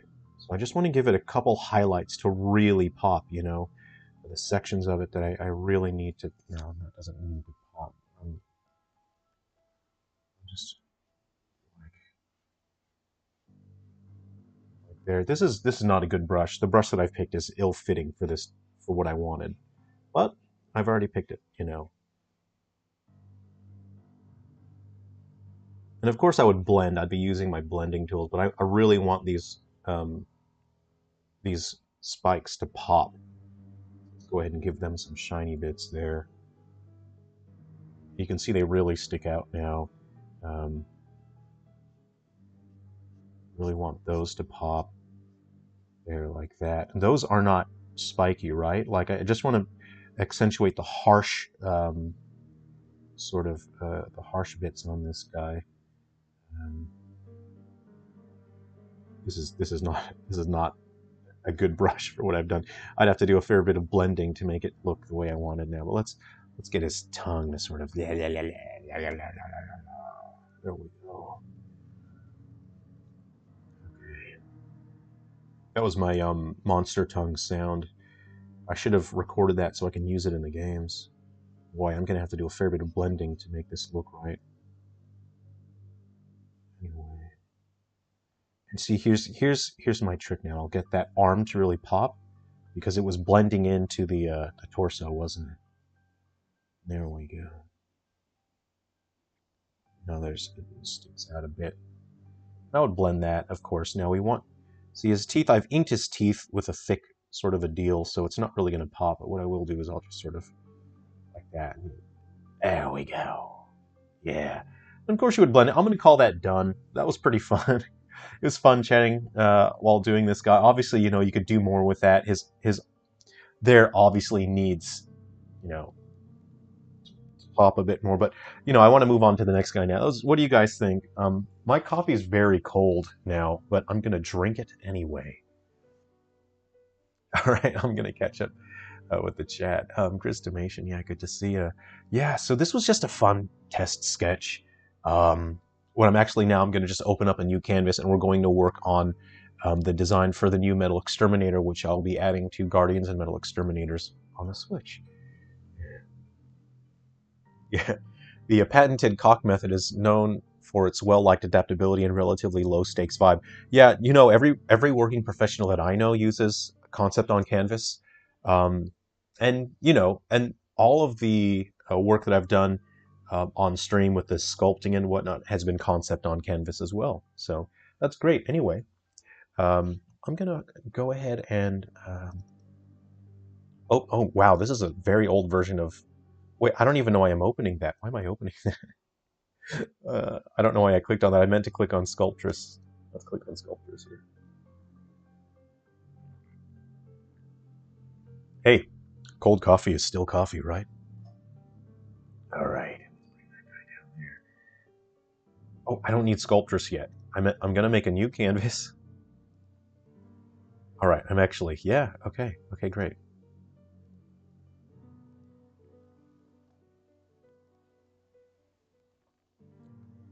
Okay, I'm just gonna say concept. Okay, so I'm going to double click on that, and then the first thing that I want to do is create a group, and I'm going to put, this is going to be, I like to call that draft, or actually I often call it rough, actually, and I'm going to pick red. And um, the base color, it can be what you want it to be, but having a fully white screen is quite unpleasant. Green is generally pretty easy on the eyes, so I pick a dull green usually, just to make it easy to look at. You can pick a lighter green or whatever, but you could have a pre-saved sort of green. But anything that's not just like a blinding white light, as that can get quite uncomfortable on the eyes. So I'm going to just pick red here, and I'm going to work on my rough line work now. Okay. I think 2B pencil. I like feeling like I'm drawing with a pencil, don't I? You know. And I will just keep that spacing right down to 1%. Okay, so now we are actually working on a design which we will be using in Metal Exterminator. So I'm going to very quickly do a concept sketch on this, and then I'm going to sculpt it. And then it's like we're in old times together again. We're doing another sculpt, but it's going to be different. Things are different now. Oh, Ryko left. Ah, I miss you. Okay, well, I'll catch you later. All right, okay. So we're going to start our sketch here. I'm kind of looking at my brush. Let's see how big it's going to be. Okay, that's fine. Yeah, that's good. That's good. Big red there. Okay, so I'm kind of thinking about this guy, right? And it's going to be tough to draw the concept of this on. So I'm sort of gonna put him in multiple spots, right? Um, so he has a vulnerable spot. Okay, what's going on here?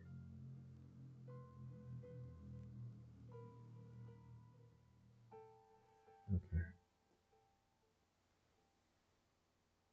okay, yeah. Okay. So, okay, so I'm gonna do the shape first before I do anything really detailed here. Let me go ahead and dial that down to 5. I have 4. Let's go to 4. No, let's go to 5. Um, and so let's say he's meant to have like he's gonna have, okay, what the heck has just happened? Why can't what happened here? Oh, okay. All right, so he sort of has a internal form, right? He's gonna. This brush is not. This is not something I like. I don't know what's going on here. I'm just gonna go back to a basic brush. This is a problem that I have with Photoshop is the brushes never feel right to me when it comes to drawing like this, which is why I really prefer Clip Studio. But I don't have it on this computer. Get minimum, installations on your machine. So, um, right, he's going to have like this in sort of internal organ, right? And he's going to have like I need to see. Okay, now this is where I need reference material. So this is why I like having multiple monitors. So I'm going to open up Google Chrome, and then I'm going to see how long this computer takes to open it, because it's a pretty old computer, isn't it? I'm just going to look up some reference material here. Google Chrome is very slow on this computer. All right, here we go. I'm going to say like a cow heart. How about that? Yeah. Okay. It's showing cooked. Showing cooked cow heart. Okay, I'm kind of thinking something like that, something like that. I'm gonna look at this reference image. Do I put a warning? Do I put a warning on YouTube for this, or um, I don't know what I should do. I don't know nothing. Yeah, that kind of looks like something. I don't know if I've made this video. Well, I don't want to monetize my videos. YouTube does it anyway because it's free money for them. I'm gonna click on that. Oh, it's like a 3D model somebody made. That's a picture of a heart, cow heart, I guess. I'm gonna open that. New tab. Let's see, Grizzdomation. Do you like working with that stylus? Yeah, yeah, I love working with this stylus. It's great. Um, Again, this is an older model of Wacom. It's much, much older, um, but it still works great. And it's got a nice big screen, which I really like. Okay, so I'm beholding the form of this. Okay, I'm going to use this as reference material now. See, okay, so I'm kind of like I don't want to copy it, tit for tat, as they say. What I will do is sort of I want this internal bit to look like a heart. So I'm just going to kind of, sort of the creases that are in there, and you sort of get like a vein bulge here. Okay, you got like a vein bulge like that, and you sort of got like of that going on. It's good to draw on real life references if you're trying to express an idea that you want to be familiar to other people. When it comes to that, then I will draw on real life references like an animal heart, But again, I'm not, copying it, one for one. But I don't know what an animal heart looks like off the top of my head. But again, it's supposed to not exactly be an animal heart. It's supposed to be kind of gross. So I'm trying to understand, what the heck are those pieces on there? Is that something that's important? Um, and it's important to rely on reality if you're expressing an idea that's based on reality. So this is supposed to be a heart, and he's going to sort of have so he's got to have bits that are connected to sort of protrusions, right? Okay, so let's just say this is it. This is the core, and I need to find a way to make it more animalistic. So I'm going to have tubes coming out of it, but I don't know. There's like a funny bit back there. I'm just going to like add something because that kind of looks like a bit, doesn't it? That's something, I guess. Um, with the metal exterminators, like they're metal. They have metal parts.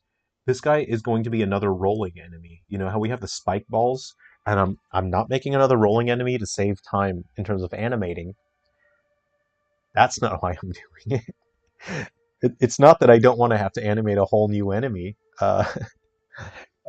He's a rolling enemy because this is what I thought of. Right? Okay, this enemy is called a heart core. So what I'm kind of thinking is he's going to have sort of like Okay, like that, right? Okay, he's got it. This is why it's really nice to have a display on the screen, is because you can actually um, see where your lines are. It'd be very difficult to do that kind of line work um, if you didn't have a display on the screen. But I'm kind of looking at I'm gonna run out of space now is what I see. So I'm just gonna go ahead and move this guy. Um, Oop, I've bumped my camera. My perspective has changed. I got to be careful with that, don't I? Sorry about that.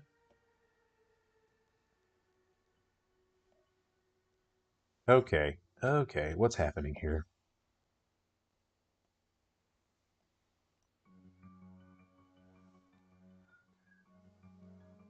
I don't know what's happening here, but it's not letting me move my guy.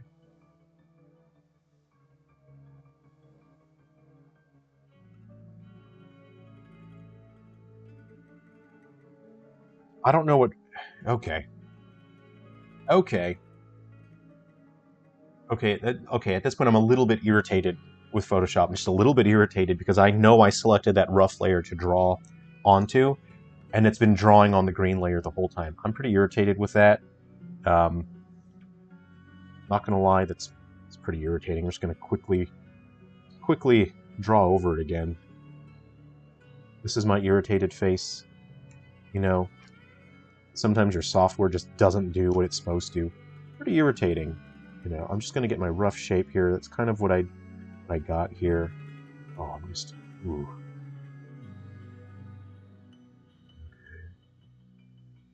I want to tell you a story. I'd taken a painting class years ago when I was like junior college. Is that what they call it? I don't even remember what it's called now. Um,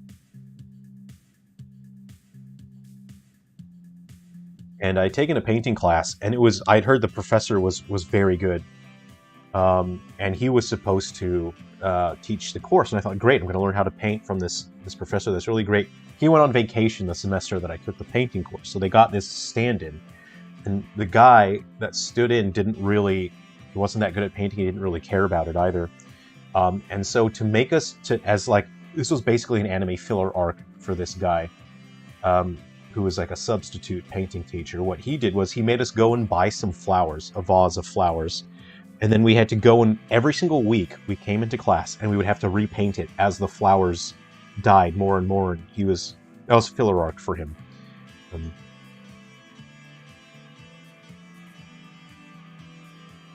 And what was very irritating for me is that my flowers refused to die. So every single week that I went into my painting course, my flowers looked the same. So essentially every week when I wanted to learn painting from this masterclass painter, instead I was learning it from this substitute teacher who created an anime filler arc for us, and my flowers looked the exact same every single week. My flowers refused to die, and it started chipping away at my sanity, which was actually very good for the painting lesson, because I was painting the exact same subject, the exact same flowers again and again, but you can see each week, you can see my sanity cracking more and more, and the flowers became jagged and unsteady and angry, and they were bitter, and they just wanted to burn the world down. And you can see that in the artwork, and it was an unintentional lesson, but it's one that I've never forgotten. And the teacher obviously did not intend the lesson to be that, is how your emotion influences your art, because that teacher did not care. But for me, that was a lesson that I learned. It was pretty, it was something anyway. All right, okay. Now we got this KFC clip art looking thing here, because I was irritated having to redraw that, is what I'm saying. I was very irritated, and that really influenced how it looked. All right. You were asking because the stylists are good, but you find them a bit hefty. Oh, okay, interesting. I don't know. I think you just get used to it. The weight and everything like that. I've never really found them that much of an issue, but I've been using them for years and years. I know the older ones were quite lighter, Okay, so here's sort of the concept that I'm thinking of, right? Like I want a protrusion, but I need to do it in a way that doesn't look funny, right? Protrusions are funny. That's just how it is. But that's going to be sort of a fleshy protrusion, right? So let me get that line in there. But you have to make it look like it's connected in a way, you know. So it's got to be connected in there like that, so to speak. You know, it's something like that. I really like being able to flip that stylus around and erase. I really like that. Okay, so here's kind of what I'm thinking about. Like there are these protrusions on here. It's just tough to express in 2D space because I'm creating a 3D design, aren't I? And they're going to be quite jagged like that, you know.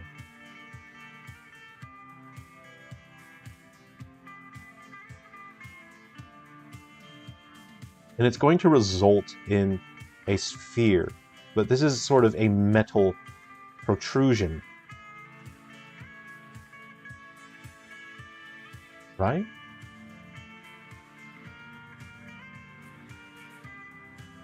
That pressure sensitivity is really something, isn't it?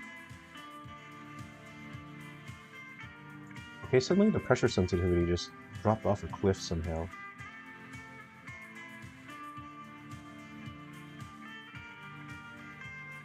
I want like a thick, so you understand this is like a thicker edge here. And it's not a damage on contact enemy like the spiky balls. I mean, that's their gimmick. You know, the spiky guys in Metal Exterminators, they're damage on contact, whereas these are not damage on contact.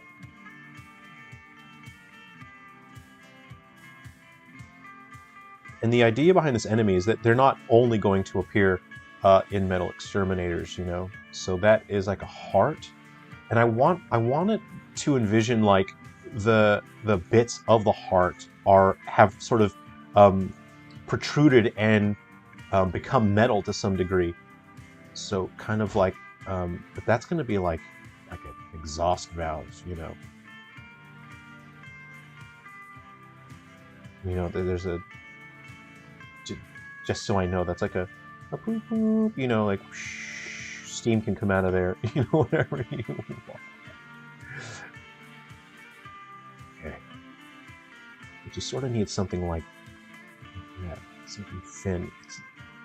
It needs to look like an abomination, you know, like a surgery gone terribly, terribly wrong. And here's kind of what I was thinking, right? Like, here's what I need, because it's going to roll. So I need all of the components to be perfectly round.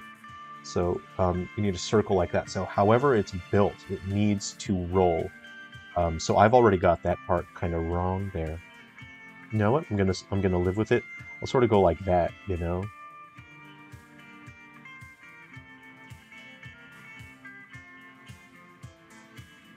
But that shouldn't, obviously, you know, it shouldn't be perfectly flat like that. And I need to have it like, you know, things sticking out of other protrusions and whatnot. And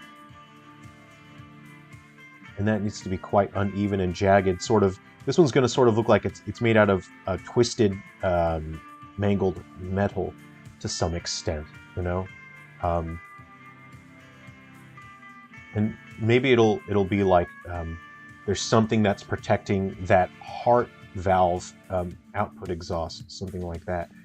But all of this metal needs to look like it's sort of gripping onto that organic portion of that. Okay, here we go.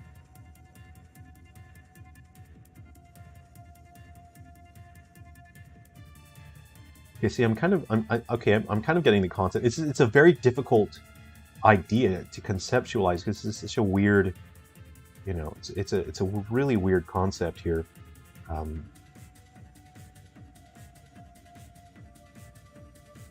Something like that.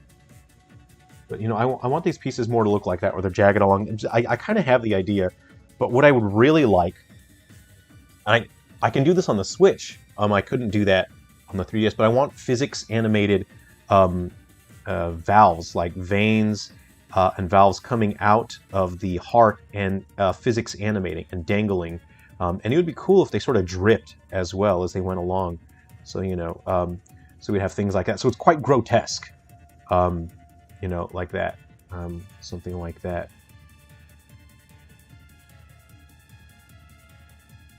Okay. This track isn't chill. It's one of the new tracks that I've created, but I'm just going to swap it out because it's not that chill, you know. Okay, so I'm kind of getting it. I'm kind of feeling it. Here we go. I'm just going to do some rough sketching, and then I'm going to use this as my base, and then we're going to start the sculpt. And then we can start sculpting. So I've never, with this setup and then this screen here, I've never sculpted quite like this. So I'm kind of interested to see how it'll turn out. But I'm just going to lay down just a quick rough, just to give it a bit of form, and then we'll get straight into it. Get right into it. I'm going to try that pencil again, you know, and see if we can work something out together. I can already feel it. I don't really like what's happening here.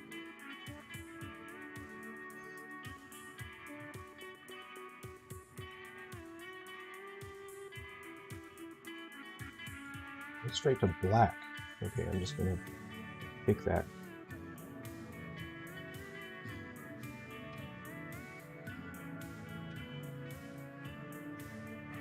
I'm not really I'm not why it jumped like that.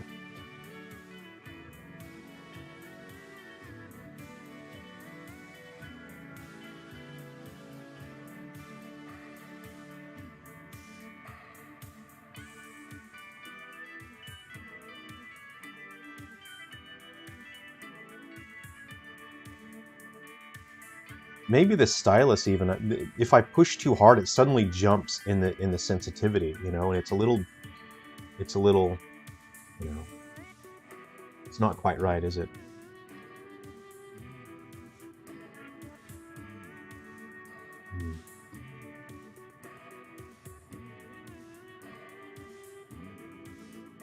I just want to just give a bit of form to this, and then we'll start the sculpt. I just want to understand, and you know, it's still the concept on canvas method, you know. I'm just sort of giving it a rough go first, you know. So get some form there. I don't like this brush. I've decided this brush is not one that I like. This is really why I prefer Clip Studio over Photoshop. Is Clip Studio brushes they feel like real media. They're more responsive. You get a better output out of them in terms of the end product, in terms of how responsive they are and the way they respond. What is up with that? Why did it suddenly do that? Digital Delights. Hey, how's it going? Have you seen the new 2D Mario game? Yeah, a Mario Wander. I'm really looking forward to that because that looks so creative. I did see the trailer that announced that all the characters play the same, which disappoints me immensely. Because my favorite character to play as is Peach. She has the ability to hover, and I really like that. So Peach playing the same as everyone else, Luigi playing the same as Mario. I'm very disappointed in that. I'm not looking forward to losing those distinct characteristics, something that these characters have had for decades. But hey, you know, I'm sure they have something in mind. I'm sure they have good reasons for that. I saw that Yoshi and Nabbit? Is Nabbit in there? Good gracious, I don't fully remember all the details in that. But yeah, you know, I think it'll be interesting. I think it's really cool.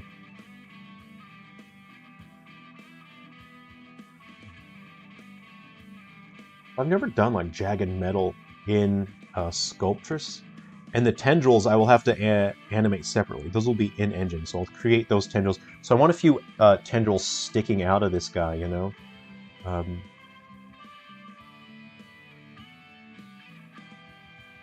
And those will be physics animated. So as he rolls, his veins or whatnot, his I don't call them veins, his arteries, they'll be flopping around in real time. Okay. Anyway, you know, I got the idea. I know what I'm doing here. You know, I kind of get it, but it's going to be on all sides, you know. So you kind of hard to draw the concept in 2D, but sort of you sort of get it. Anyway, I'm just going to sort of do like this. Oops. What culture? Whoops. I'm going to go back to my rough layer. I'm just going to turn that black and white. I'm just going to go to my layers here. No, I kind of get it. Let's get.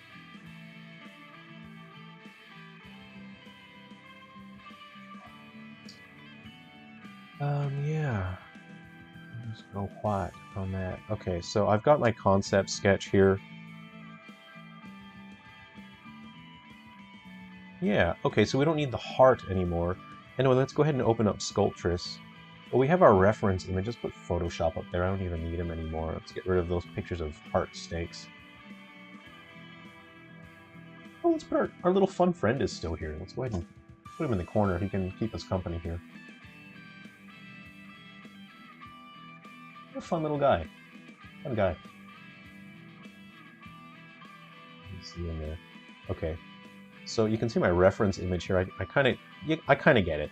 You know, I sort of get what I'm going for. But again, this is sort of the weirdest concept for an enemy that I've had so far. That's why I've spent so much time sort of conceptualizing it. It's just sort of a weird guy.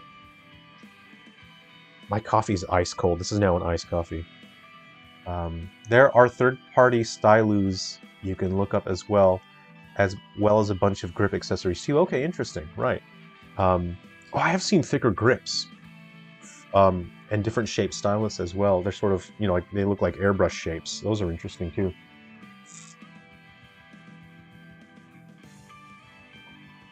All right, now I'm not feeling great because Sculptress has a blank white screen here.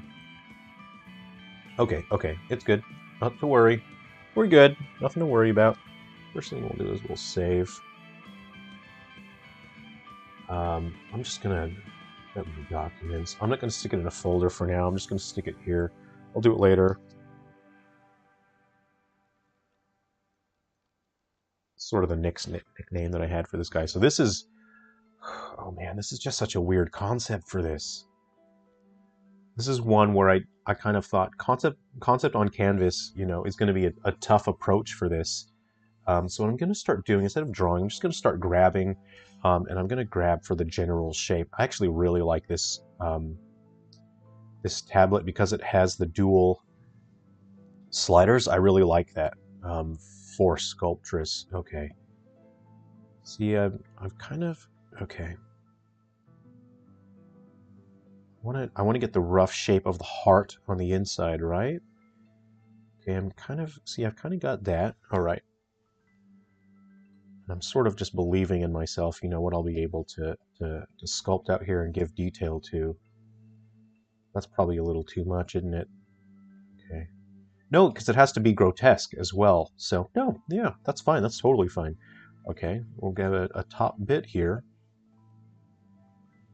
And can you guys see the screen? Is the screen clear enough to sort of, because I know in the past what I did was I recorded directly what was displaying on the computer, but I thought it'd be fun to try it this way anyway, just to see. So, okay, so I'm kind of looking at, you know, see my reference images there. I'm kind of thinking if I crease it now, I can sort of define, oh, my brush for creasing is too big. Let's go like that.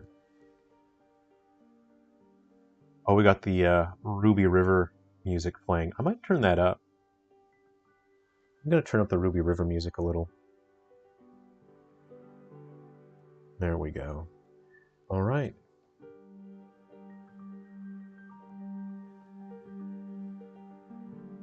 See, I'm having some concerns as to whether I should sculpt the metal components of this separately and then have them rendered in-engine and attached in-engine. Just a very difficult concept, you know what I mean? I think I might have to do that. It's interesting, you know. We'll see. We'll see how it turns out. Okay, and so we have that top bit as well. So now I'm just going to sort of define that top chunk. I'm not a heart specialist, honestly. But see, with this concept, I want it to be identifiable as a heart. You know, I need people to be able to look at it. Okay, that looks like boobs. Let's go ahead and undo that a little bit. Here we go. That's kind of closer to what I think a heart should look like, but I've never, you know, I'm not a heart expert. Okay, we're creasing that. What we're going to do is use the grab tool.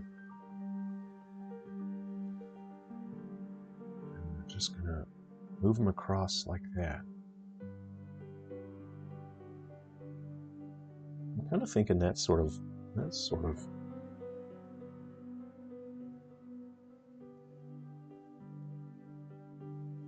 seems kind of heart-like.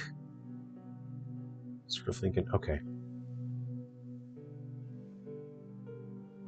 Okay, and I'm kind of thinking like maybe this should come from back here. Oop, I better fix that, huh? Let's go ahead and smoothen that out before we ruin this sculpt already. Reduce brush.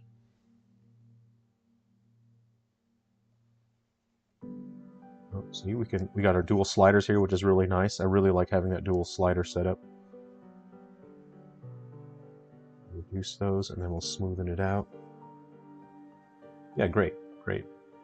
Reduce brush again, just to fix up that weird spot. Okay, now we'll go ahead and get this valve up here. I'm kind of looking at that valve there. Let me...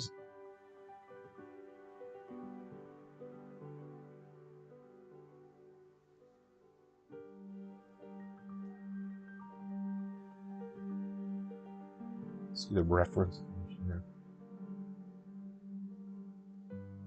I'm just feeling so weird about it, you know, like I'm kind of thinking I should draw it in multiple parts. I'll make it seem like it's sort of attached from back there. Yeah. Let's see, the CSP was created way after Photoshop from the ground up to be for illustration and recreating media instead of Photoshop being adapted into an illusion suite. Right. Are you talking about Clip Studio? I'm a big Clip Studio fan.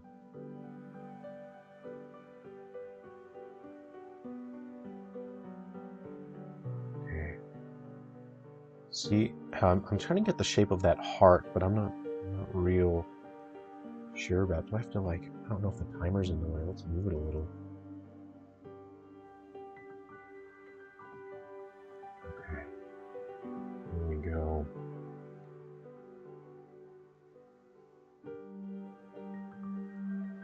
Let's see. These are buttons which I don't remember what they do. Okay, there we go. I got a control button there. That's real good. So I can hold that button down and move that. Okay. I might just go ahead and grab this at that point. There we go. Okay, and I think our heart is starting to take shape. Okay.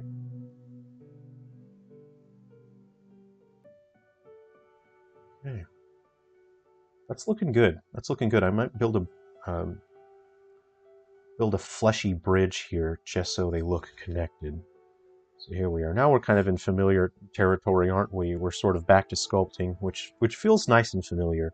You know, when we're sculpting on live stream, it feels like we're back home. You know, this is something that, you know, we've been sculpting on live stream for a while now. It just feels nice. You know, it just feels familiar. So I want to express a sense of form. So we're going to go ahead and build some sort of muscular form here. I'm going to reduce. What if I hold the control? Is that the control? Yeah, that goes in reverse. Nice. Nice. Yeah. Oh yeah, that's got some real form to it now, doesn't it? Okay. That's looking real good. That looks like a muscle, right?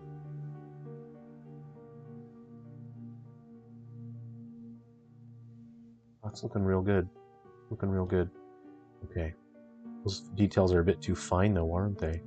Alright, so I'm going to... So we need to start making it look grotesque. So I'm going to start building up where it looks like veins are sort of attaching. So I got veins on this guy, you know, but I want to sort of attach some veins here. Let's go like that. Yeah, like that. Real nice. Some good veins in there.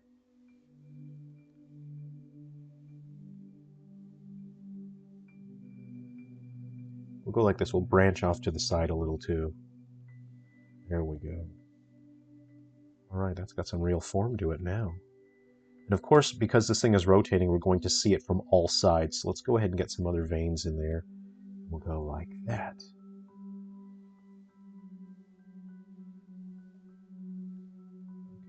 Put some troughs in there. We'll smoothen all of this out as well. We'll smoothen that out. We'll smoothen that. Okay. And what would look nice and grotesque is like a long vein like that. That seems like it's running up there, right? But then it'll retreat before it gets there. Here we go. This is a nice looking grotesque heart we have here. Okay. Yeah, that actually looks like something. Go ahead and have a bit that runs off to the side here as well. It needs to be grotesque, you know, and it needs to have something recognizable. That's sort of upsetting. You kind of think it's just now it's just like a disembodied heart. It's going to have metal protrusions as well. Go ahead and use our smooth tool. Let's save our progress. And now where the veins attach and they recede back into the body, we'll go ahead and smoothen those out. So we'll get our smoothing tool.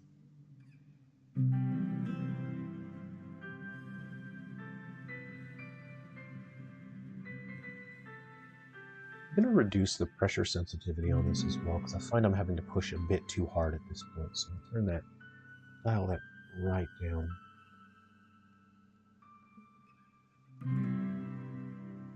Let's see. Now we can adjust the strength on the tool there. And you can see now the veins sort of recede back into the body in a way that's more natural looking, isn't it? There we go. Smoothing that out there. Let's shrink the brush. Smoothing that out there. Okay, this is looking pretty nice so far. So we have the heart section. You see, it didn't really take that long to sort of model this out. And in this situation, it was good. So I didn't exactly use the cock method this time because I did a rough sketch. So I did a concept sketch first, which in this situation was the right approach to take because I wasn't. It's such a strange concept that it was very difficult for me to conceptualize how I would bring this into 3D space. And having that reference image of a heart and then sketching it out and getting a rough idea of the shape that I wanted. So I didn't use the concept on canvas method this time like I normally do, but in this situation it was better that I did a concept sketch first. Okay, that protrudes a bit too much. Let's go ahead and smoothen that out a bit. Oh, Lunar Night's like a baby being born, yeah. So people wanted me to play game. Last stream, people said they wanted me to play games on stream, so I can do that. I don't know what. I don't know. Well, see, it's a Sungran channel, right? I should probably be playing Sungran games. But I've got other games coming up that are not Silver Falls that I think are going to be quite fun. I'm not a gaming channel, you know, so we can't just go and play Smash Bros together, which would be that would be fun. All right. This top bit, see, I'm going to grab it, but it needs to be hollow on the inside, of course. Let's go ahead and zoom out here. I'm just going to grab it, extend it a little bit, and what I want to do now is shrink the grab tool. I'm going to draw, so I'm just going to fill out. And I can, of course, smoothen this out later and fix it. I just need to give it a nice lip. There we go. Oh yeah, that looks really gross. I might actually just leave that. That looks so gross. Very sort of unpleasant to look at. Okay. And what we'll do now is we'll zoom right on in. We're gonna use the grab tool here. Increase the brush size. And just want to grab the inside of this and drag it in. Drag it down, drag it down. Okay, so I had the wrong perspective, and I didn't see that I wasn't grabbing enough of that. It's going to get sort of difficult to sculpt here, because I'm ending up grabbing the sides, and I don't want to intersect with that. It's going to cause problems. So I need to make sure that I don't put it through the wall. Okay, and I think that might do it. I think that's good enough. Go ahead and just... I don't like that.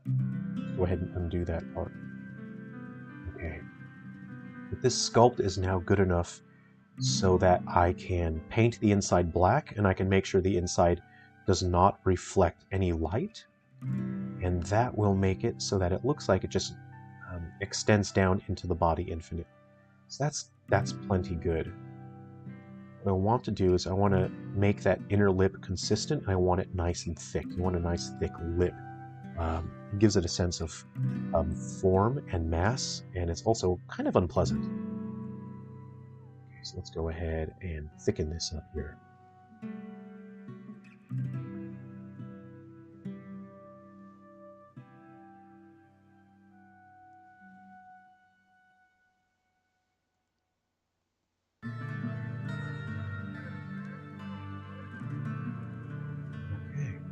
Let me check the soundtrack here. What other soothing tracks do we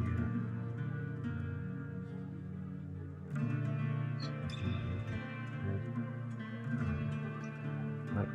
No, I think I have more. Oh, you know what?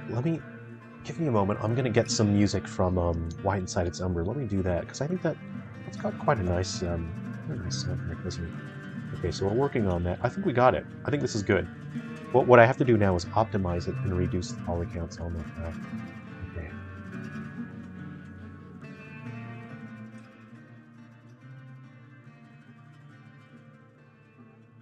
Okay. Get some music from White Inside Its Umbra. I like the mansion music, and I like the music when you're out in the environment. I might just grab myself a fresh coffee. This one's gone cold. I'll drink the rest of it, of course. I won't waste my coffee. Okay, so that's Umbra soundtrack. What do we got? Okay, let's see. We have Drive into the Moonlight, Fading Star, Night Gets Cold. Let's see. The Manor. Drive into the Moonlight. Oh, I'm using the wrong keyboard. I have two computers here, don't I? Fading Star, Night Gets Cold.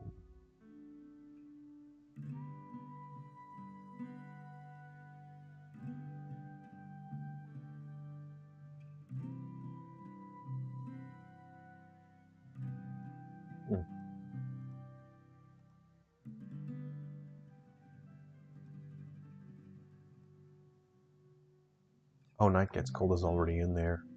Let's see. The ground beneath moves beneath you.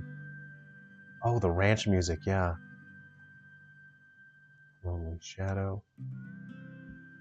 Pardon me.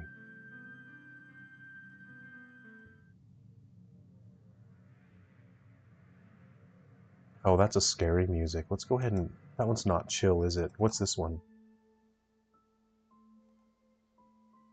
Lonely Shadow is not chill as well. I think that's anti-chill. Anyway, there's just a couple new tracks in there.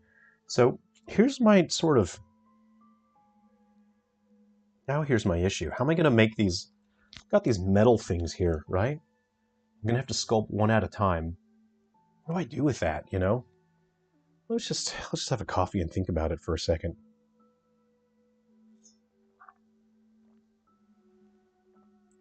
Ah, nice cold coffee, well, you know, people pay for an iced coffee.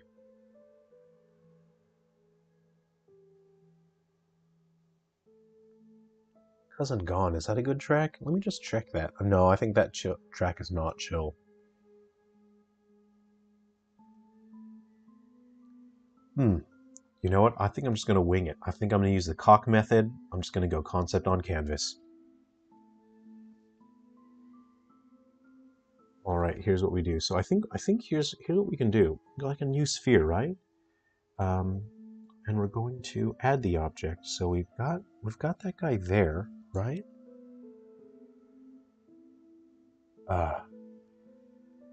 Damn. Where?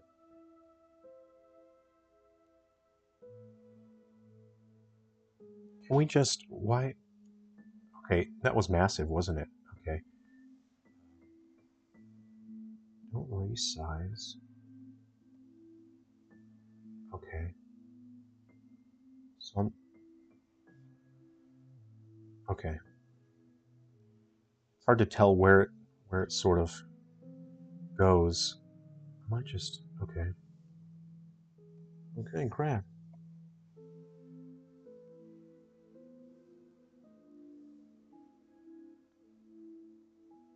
Right. Okay, so I'm kind of thinking that's the front of this thing. We're going for it. We're going concept on canvas, and here's the thing. I want the heart to be quite visible and large because you need to hit it. So um, when you're playing, you need. See, here's the thing. I want this enemy to appear in other Silver Falls games. So, say for example, if he were to appear in Three Down Stars, for example, you would not be able to shoot through the metal parts. So you would need to watch this enemy as it rotates towards you, and you need to shoot in between the metal components so that you can hit the heart to actually damage the enemy. If you were in White Inside its Umbra, that would be a very difficult enemy to deal with. Okay, so let's go ahead and let's try it. Let's try it.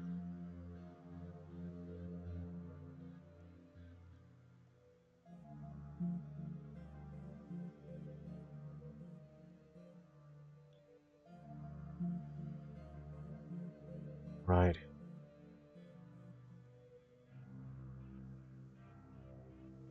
What sort of... Nope. Let's just sort of pick them. What kind of metal have we got here? Meta. You know what? Let's go gold, because this is a metal exterminator. I think sculpting in gold is going to look pretty cool. Let's go ahead and grab... Oh, okay, hold on. That's grabbing the whole object. I think I have to turn off global. Is that what I do? There we go. Okay. It's looking kind of funny, but hey, we'll work it out. We will work it out. Okay, this is actually going to work out better than I thought. Things are going to be fine. Things are going to be fine. Super Smash, hey, how's it going? Good to see you. Love for a Silver Falls game to use noise music again like the Three Down Stars did. Ooh, okay. Then, yeah, then I hope you're looking forward to future games, because there are games that are coming up where they'll have a noisier, more industrial sound to them. And of course, I want every game, I want its soundtrack to sound unique on its own, and you can, kind of identify which game the soundtrack is coming from, because each soundtrack has its own unique identity. So there, I do have a soundtrack. It's going to go even beyond that sort of, because with Three Down Stars, I wanted it to feel a little bit grungy, but I wanted it to feel lonely, because you are playing as these characters who are basically alone in town, even though they're surrounded by people that they know and love, but they can't even interact with those people. That's kind of like, I'm sort of being very blunt with the way that I'm explaining the themes of Three Down Stars, but that's kind of what I wanted the music to feel like in Three Down Stars. And there are games coming up where I don't want to compare to other game franchises or anything, but it's a kind of grungy, industrial, noisy soundtrack that we haven't heard before in in Silver Falls. So yeah, Super Smash, I am working on a soundtrack like that. I'll just use the grab tool.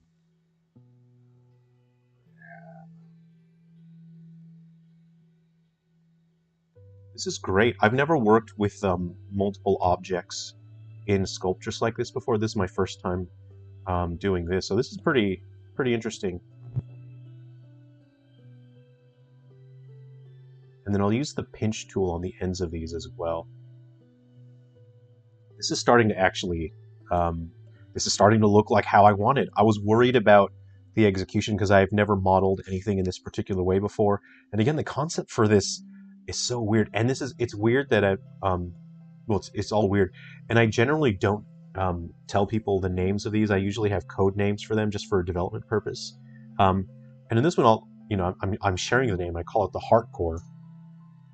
And usually enemies don't have names like that, especially their code names. But I thought it's very fitting because it's the kind of enemy where it's sort of surrounded by this twisted metal, and you can only damage it. You have to avoid the metal parts. Now, that's not how it'll function in Guardians and Metal Exterminators because of the battle system, but I'm designing this enemy to appear in upcoming games as well. And I think it's going to be really interesting and fun to fight. Oh, I dig this track. I really like the track that's playing right now. This is the Manor music from White Inside Its Umbra. I'll turn it up a little.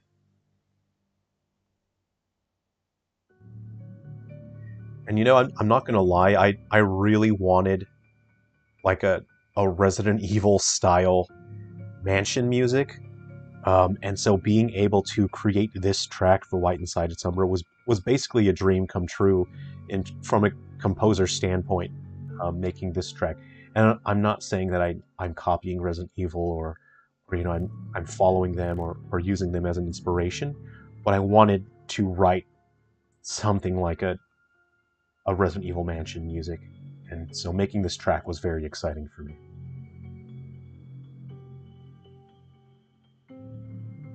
Cool. So I can make this sort of twisted. And you know, the Metal Exterminators have this sort of organic metal, you know, that I think is kind of creepy in a way.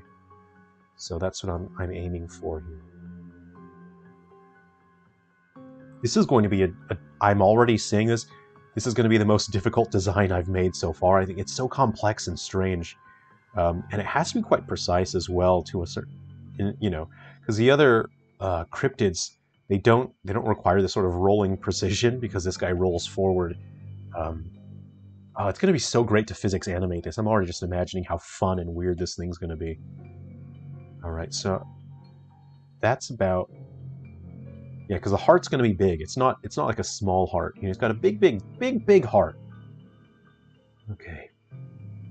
Now, any plans with touch functionality for Switch? I want to add touch functionality back in an update for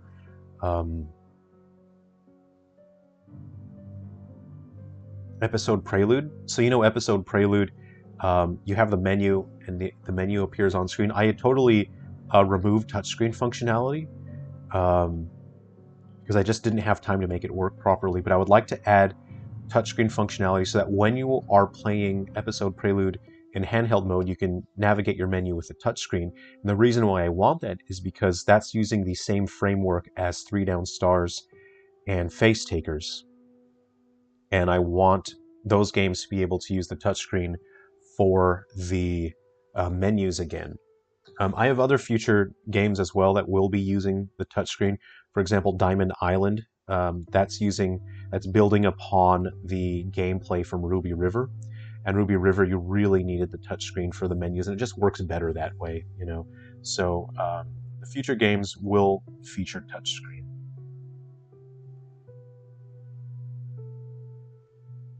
So what I'm going to do is I'm sort of extruding these layers, right? But I need to twist and warp them in certain ways, so that, you know, it looks like it's trying to be something organic, but it can't quite make it. And you still need to be able to see the hardcore as it's rolling towards you. So it's this sort of twisted, creepy mass of metal that doesn't really make any sense. And again, this is a new enemy that's coming to Guardians and Metal Exterminators Switch. So it's the HD remaster. And I have a feeling I think I'm going to be working on this one for a while, even beyond the stream, because I'm looking at it, and it's going to take a significant amount of precision and fine tuning because it needs to roll, you know, so it needs to be quite round. Okay, so what I'll do now, okay, this is kind of making sense to me. So what I'm going to do now is I'm going to start pinching these. Go ahead and save. Go ahead and pinch, and zoom in here. I think this is the right tablet to use for this particular sculpt because I like having these two sliders here.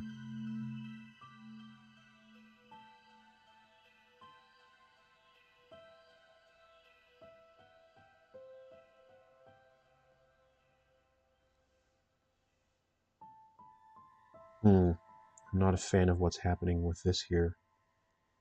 I'm not a fan of going back a bit.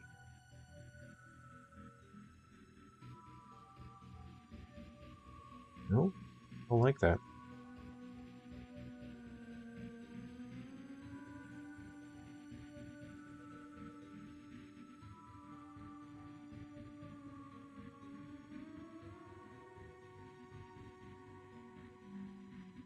There we go. That's better.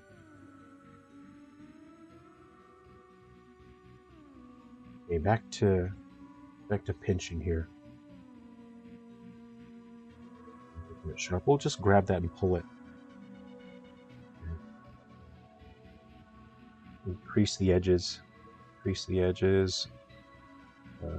Control here. You know, it'd be fun though, is to do a fun sculpt of this fun guy, you know. But then he'd sort of snuck his way into being a real Silver Falls enemy, even though he's not. He's just a concept sketch. He's not supposed to be a real enemy. But it'd be funny if I did a sculpt of him. At that point, he'd have to be an enemy because I've done the sculpt, wouldn't it?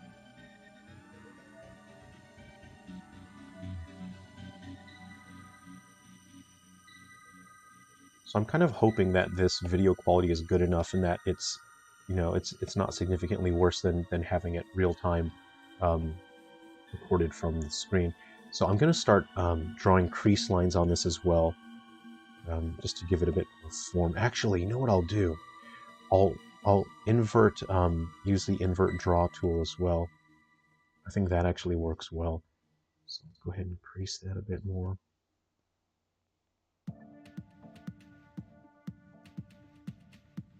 I want to grab that, you know. Okay.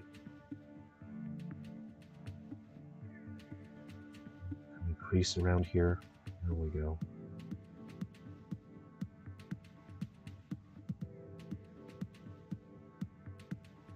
So I'm kind of thinking we just gotta crease the middle of it.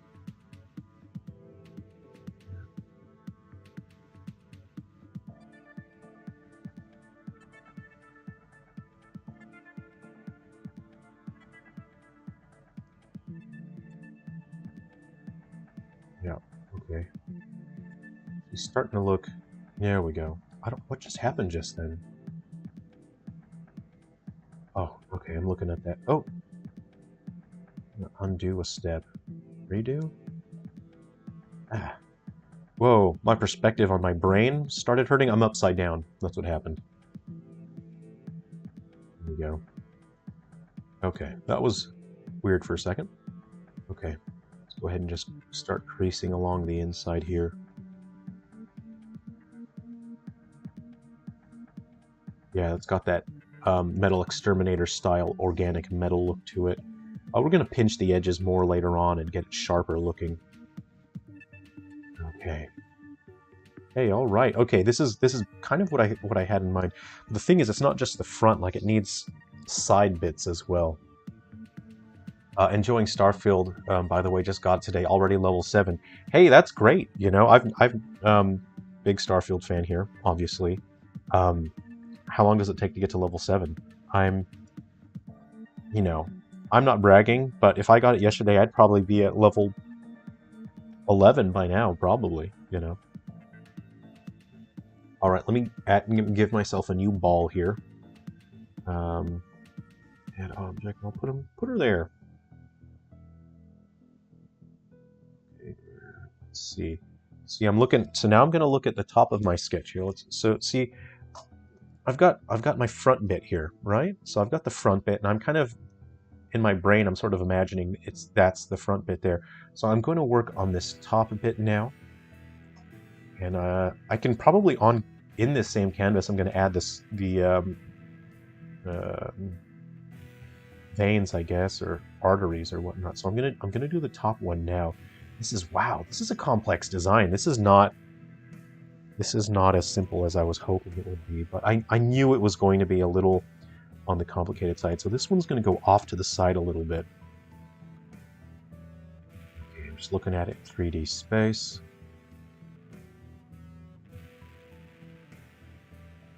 Shoot, and the thing is, it's got to form a sphere. It's got to be spherical. That's frustrating. This is a difficult design, I'm telling you now. Wow, this is not easy. Not too easy, done it. Oops. Okay, I've just got to pick a spot and live with it. I'm kind of thinking... Okay. I'm kind of thinking I'm going to live with that. Alright. This is... Wow. This is something I'm going to have to spend significant time after we finish our live stream. This is going to be a lot of work. This may be the most complex design. It looks simple, right? It seems like it should be a simple design. Oh, this may be the most complicated one I've done so far.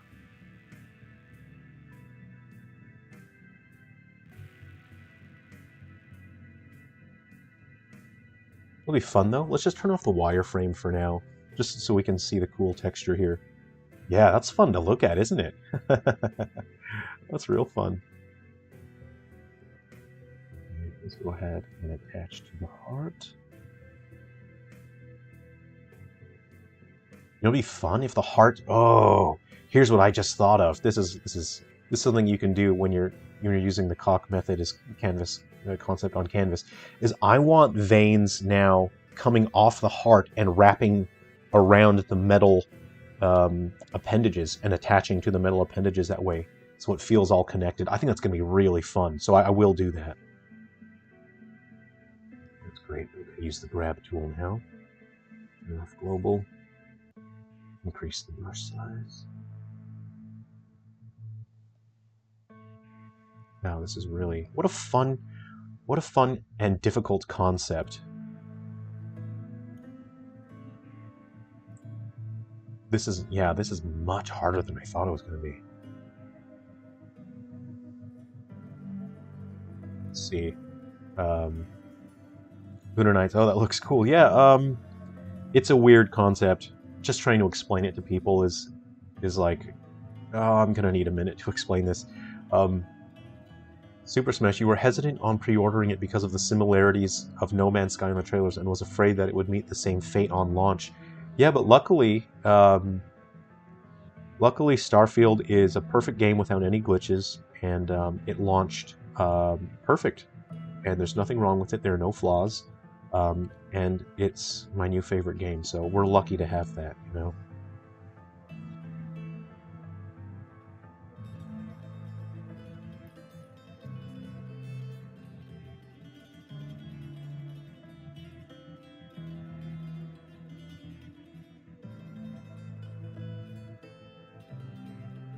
Okay, I need to add a little bit to this here.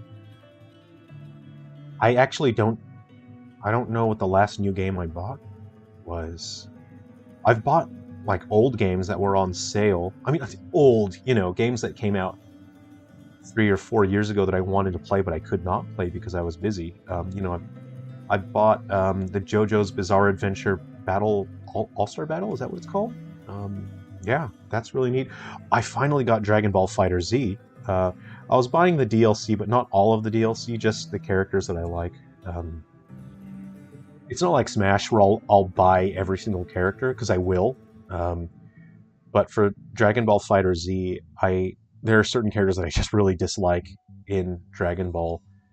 So I only buy the ones that I like, and then just to spite those other characters, I don't buy them. There we go. Alright, this is interesting. What a weird enemy. Okay, so I'm looking... Okay, so this... Okay. Wow, this is a weird enemy. Whoa. Okay, I want... Yeah, this one... Ooh. It's just so weird. I wonder if it's too dark. Can we see what's going on, or is this okay?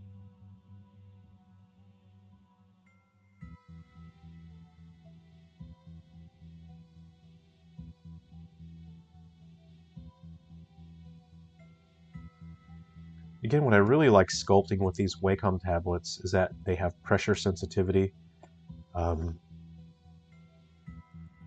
So you can really, you know, if you need to sculpt fine details, if you need to make fine adjustments, the pressure sensitivity on the tablet helps you do that. It's really great.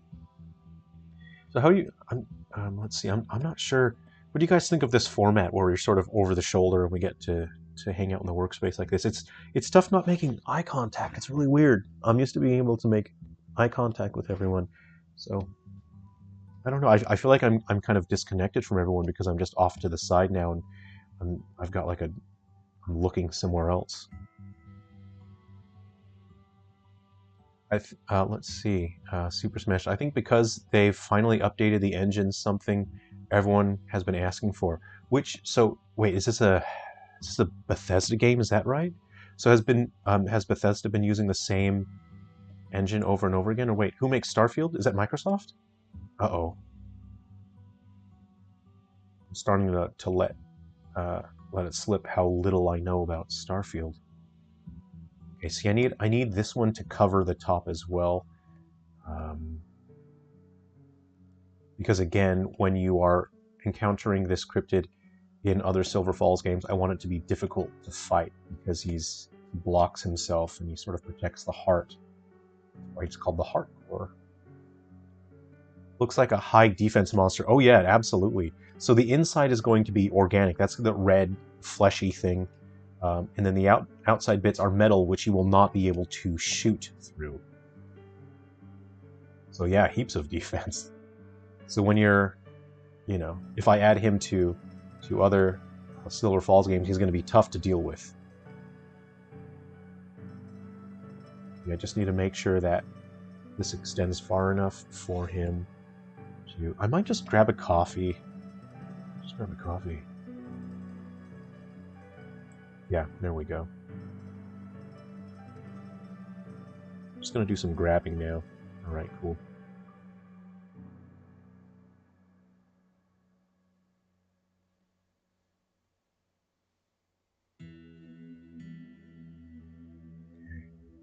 Need to make this jagged and make sure... Okay, that provides sufficient cover. Yeah, so you have like you have a chance to shoot through the gap there. So when he's rolling towards you, I need to expand that as well, but when he's rolling towards you like that, you have to shoot in between these metal parts. Okay, cool. And then of course, if this was like an electric variant of the enemy, or if he was on fire, that would make it very difficult to deal with, wouldn't it? That's a big shielding bit right there. I need to extend that just a little bit. It's a difficult concept to execute because I need people to be able to see the heart as well. Like you can't just think, oh, it's like this metal thing that's rolling towards me. It has to be obvious that there is a component inside that you can hit.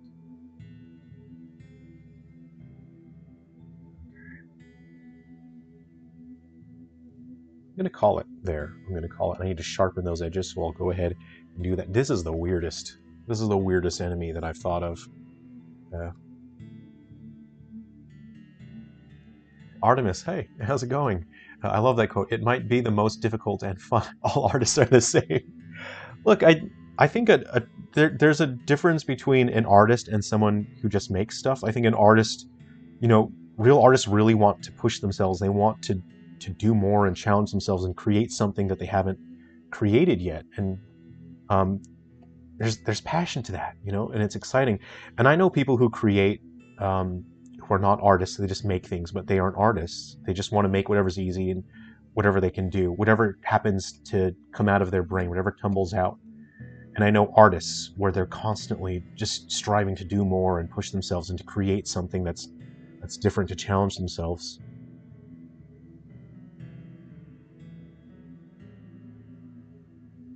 I want to put some chill vibes on. Let's go ahead and let's get back to our ooh, you know what? Back to Ruby River. I'm Ruby River fan, I'll say it. That might be one of my favorite soundtracks. It's one of the more simple soundtracks. And you know what? I like it. I'm not sure if the crease tool is actually what I want right now. I think I actually want to use the yeah. Oh yeah, that's got that weird slick look to it. Like, I'll fix it. I'll fix it. I'll fix it. I think what I actually want to use is the... Oh, I was using the wrong tool. I was creasing when I wanted to pinch. That's fine. We're fine. This is fine.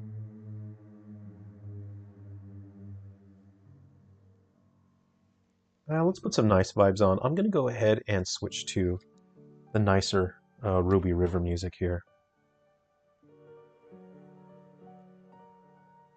Good, better, best.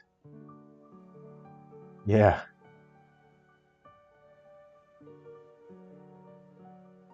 And yeah, so yeah, this is a new workspace, a work format. So we've never sculpted together like this before. We've always just sculpted on. I usually use where I don't have the monitor on, but in this situation, because this is a more advanced concept and it's so abstract, I feel like I personally really needed to use this monitor here. I wanted to do that concept, and I didn't do concept on canvas this time, and that's fine. Um, but yeah, this is a design because it's, you know, on stream I generally will do the concepts that are easy for me to do while I'm communicating with you guys while we're talking and hanging out. And you know, the face takers were not difficult to conceive. I can do concept on canvas with the face takers because they're quite clear, and I'd been conceptualizing them in my head for a while. So making those face takers was quite easy. But this guy is, whew, this is a challenge here. Okay. Um, okay, now we'll crease the inside like that, and we're going to have to do a heck of a lot of sculpting in here. This is going to be this is going to be a big deal of sculpting. But what I'm really looking forward to, actually, I'll smoothen this out. Don't worry about that. Don't worry. I'll smoothen that out. I've got an idea for that. I'll just smoothen that out so you stop worrying about it. But I have to get the edges to be sharp, and that's going to take, you know, significantly careful work. I'll leave that for now. That's fine. What I'm really looking forward to, and I'll do this later on as well, is I'll have little veins coming out of the heart and then attaching and wrapping up the metal appendages. That's going to be really fun. It's going to be such a creepy look. Let's go ahead and look at our concept again. So we've kind of got, okay, so we've got these two bits here down, right? We've got those two spokes, as it were. We still need that sort of that main aorta artery thing. We're going to have dangling artery bits as well. I may add those in engine. So I may sculpt one, and then we can reuse that in engine so that in game, if you shoot that, it can drop off. And I think that'd be a cool way to interact with that.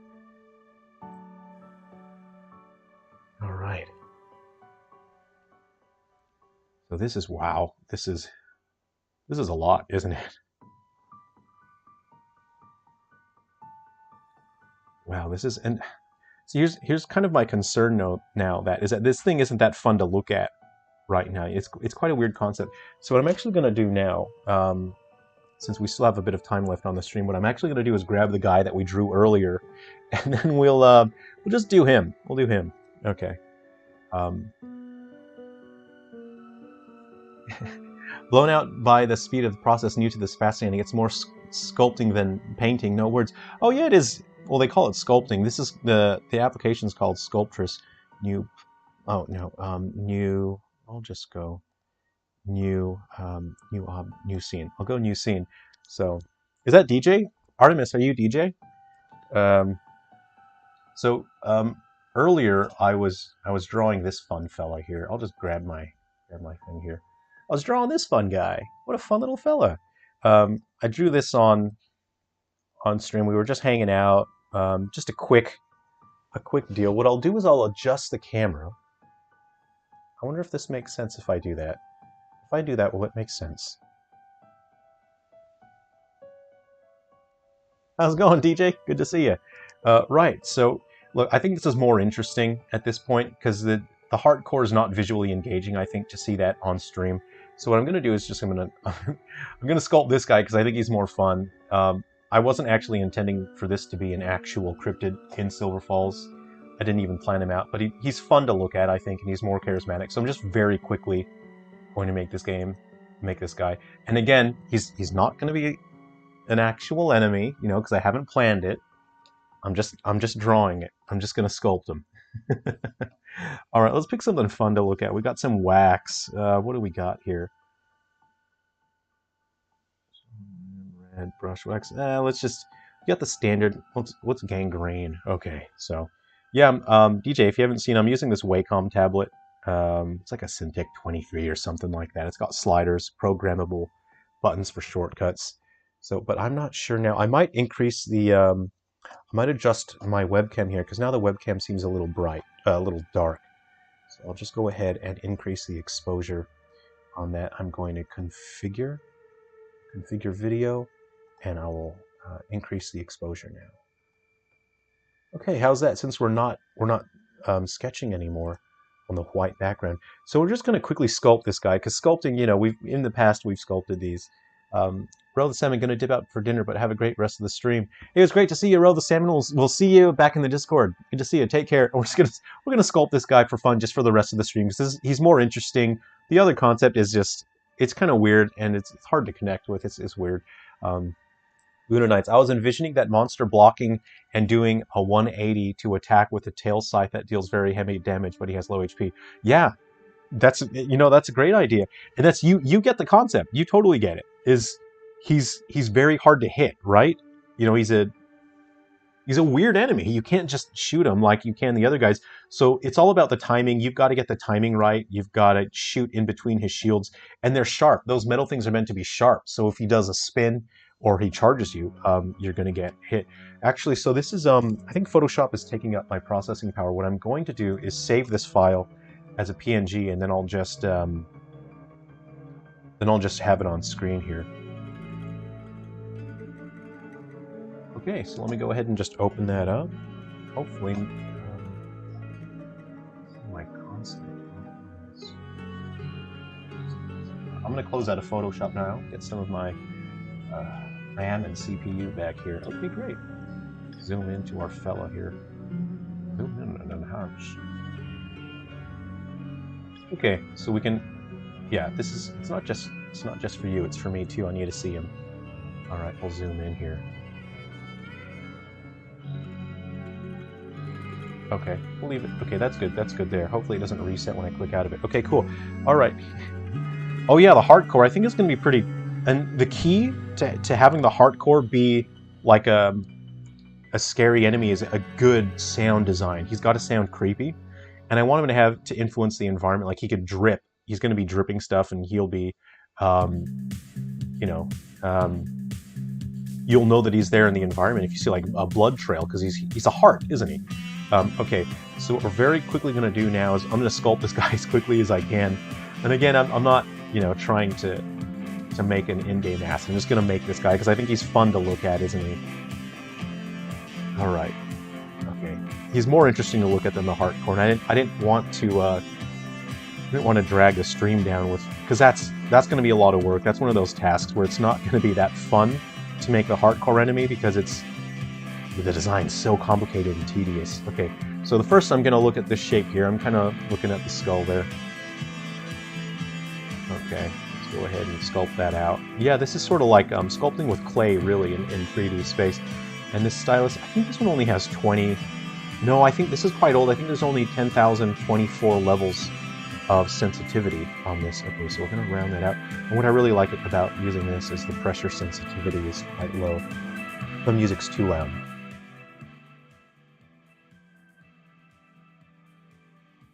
Sorry, I didn't expect that track to come up. Hold on. Go back to our chill music here. Sorry about that. Okay. I need to adjust that playlist now. I've just been randomly dragging things. That 2D monster's freaky. I love it. Yeah, you know what? And it's... Look, if people end up liking him, then I'll just do an actual in-game version of him, and I'll make him an actual enemy. I just thought he was just practice when I was sketching him just for fun, but now he's getting his own 3D model, isn't he? This guy's just forcing his way into existence. So, see, I'm trying to get the shape in there. Okay, here we go. I got to be careful not to give him adorable duck mouth, which is my weakness, is accidentally making things adorable. I don't mean to. I just happen to like adorable, weird creatures. Okay. Protrude the jaw just a bit, and then we'll finish that. Okay. Okay. There we go. Okay. So, we need to lengthen his neck. So what I'll do is I'll do a big grab. Big grab on this guy. That's an industry term. a big grab. You know, artists use that all the time. Sculpting artists, you know, I don't, you know, I don't blame you if you haven't heard it. Okay, so I'm looking at the concept sketch there. Dream Pilot. Hey, good to see you, Dream Pilot. Thanks for coming to hang out. Yeah, I thought I'd try this new format. I thought it'd be interesting if we got to hang out this way. I wasn't sure how the format would be because I'm having a tough time kind of connecting with you guys because I'm accustomed to having eye contact, and I got to look up for that. But you know, I thought it'd be interesting if we tried it and see how we go. So there we go. Yeah, earlier in the stream, Dream Pilot, we just we drew that guy in Photoshop. We just sketched it out very quickly, and now I'm sculpting it in 3D. So, Luna Knights looks like an upgraded Ghoul Buster. Doesn't he ever? He looks like, yeah, he looks like someone out of Ghoul Busters. Okay, so I'm looking at it, and I'm kind of thinking we've got enough to work with for the neck now. So what I'm going to do is I'm just going to give myself a bit more meat for the torso.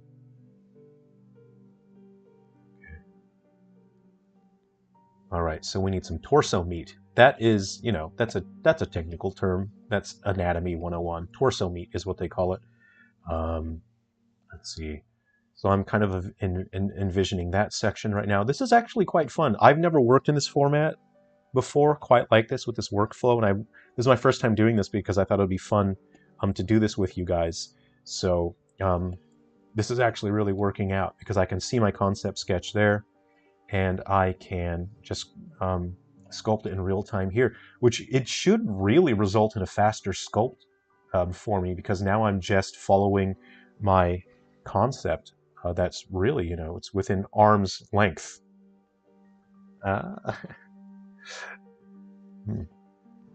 Okay, so I'm looking, okay, so I'm just giving myself some mass here. And of course I want his chest cavity. So we were saying earlier in the stream, this guy's got an open chest cavity. He's got stuff dangling out. That'll be physics animated. So as he's moving around, sort of intestines are jiggling and jangling. And I'm thinking his body is going to be quite tough. So he would have a different look than the other cryptids. So I've got to create some material and texture for him that looks interesting and different to indicate. He's too beefy now. This boy he's a little too beefy. What a beefy boy. Okay, I gotta narrow out those arms there. Okay, so I'm looking at the length. Okay, I'm looking at the length. Oh no, he's adorable. What have I done? Oh no, I've done it again.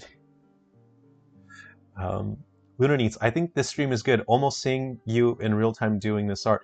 Yeah, that's what I was hoping it would feel like. I was hoping it would feel like we're actually hanging out. Because normally I'm just stuck in a little corner, you know. Also cool to see tools that you work with. Yeah. A question, in Ruby River, are you only able to transfer armor to Deathly Delusion Disorders? You can transfer a weapon. No. No, weapons come from Deathly Delusion Disorders. So in Ruby River, you can only transfer armor. Yeah. And it's all the different armors do different things. You know, they're elemental and they have special properties and whatnot. But the elemental armor that you transfer across makes a huge difference. So I'm looking at the length of the arm. I'm kind of thinking that's it. So I'm going to leave it there.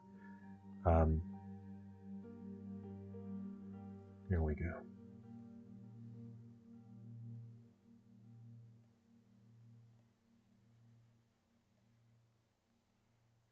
Okay, I need to get under this guy, and we're gonna work on it. So again, when I'm sculpting, I like to envision and imagine the bones that would be in the creature.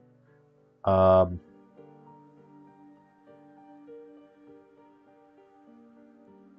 so I will start sculpting, you know, the form of the bones into it. But you gotta get your rough shape first. Boy, this guy's got some. Oh, these are meat hammers. I think he's a little too meaty again.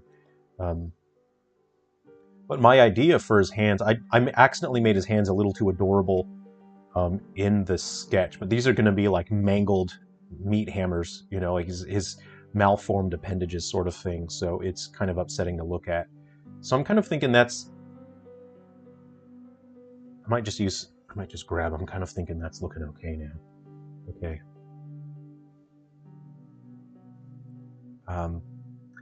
Artemis, love watching your mind work, but I have to get back to my Ludite painting and canvas. Looking great. Hey, Thanks, DJ. We'll see you around. Hey, I'll send you a picture when it's all done, DJ. Show me your work. Send me a picture when you're done with your work. Hey, everyone say hi to DJ. He's in the comment section. A buddy of mine, artist. See ya. Okay. Cotton is hard to obtain.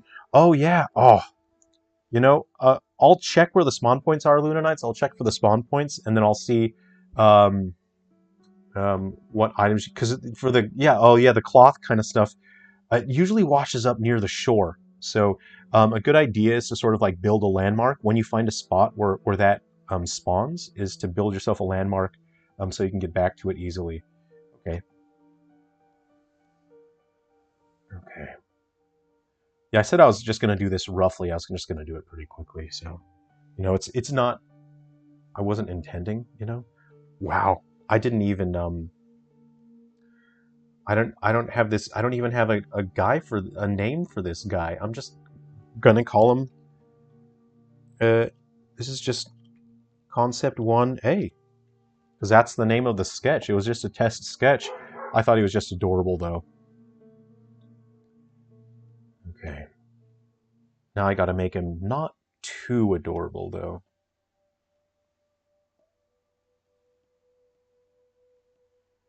Okay. So now we got to...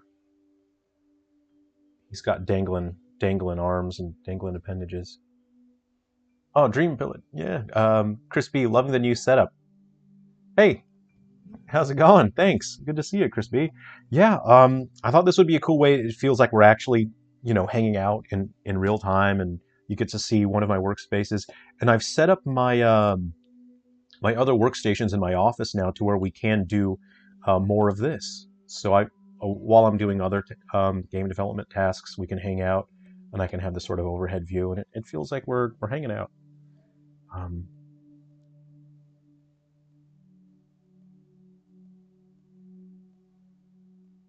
So at some point during the sculpt, I will turn off symmetry so that I can have asymmetrical control over the sculpt, and we can have an odd number of limbs coming off the back here. See, here's what's wrong, is it doesn't look like he's dragging it. So you need to adjust your form so it looks like this isn't sagging and dropping down. So what now I'm going to do is put an arch in the back like that, so it looks like he's carrying the weight, and then it needs to drop down like that. So now it looks like he's sort of dragging and sagging the weight, but I don't want him to look like he has a big, adorable belly, which would be adorable. So let's not do that. Draw. Okay.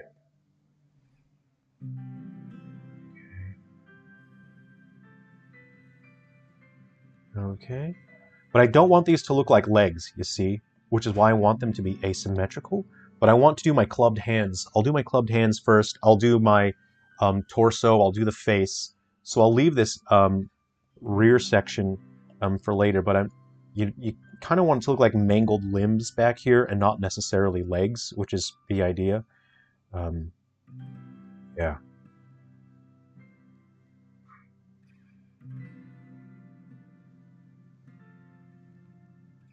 Okay. Should be using some of the grabbing tool now at this point.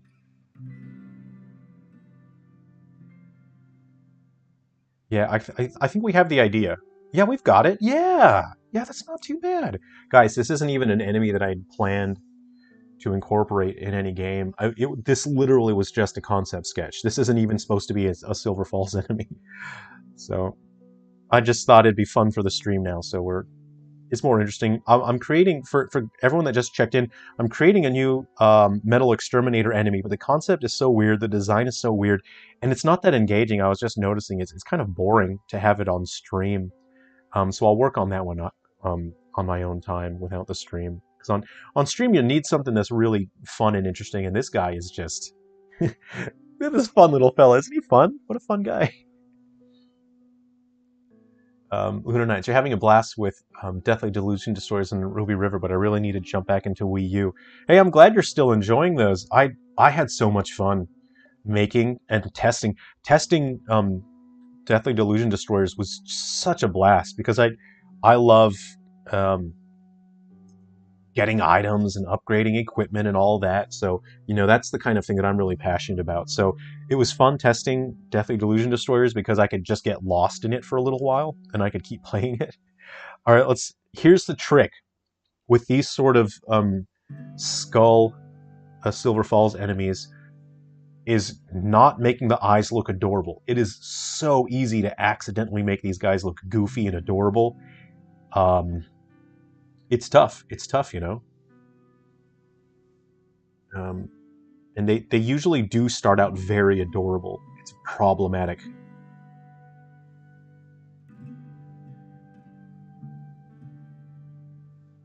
Okay, let's make our eye socket here.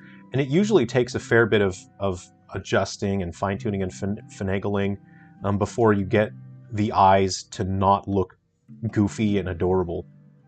I just don't know what it is, you know. So yeah, I paint the inside. I don't want to go back too far. I don't want to waste too many polygons on the inside there. He has a little nose too, doesn't he? Oh no, his little nose is adorable. Oh no, I accidentally made a very adorable boy here. Dang. Oh no, he's cute. Oh no, what have I done? Dang it, I made another adorable one. Okay, let me look at his nose section here.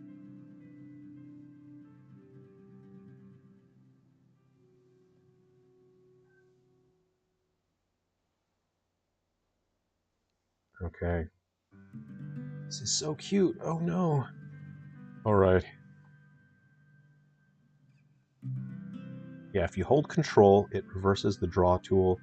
Again, having that pressure sensitivity it's so valuable. Okay.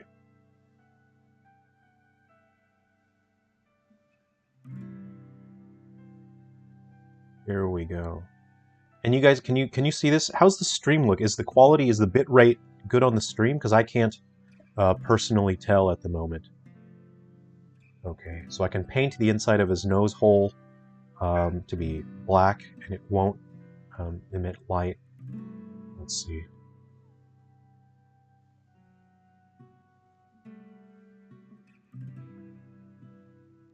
Okay, so I need to do something because this is the cutest thing I've ever seen.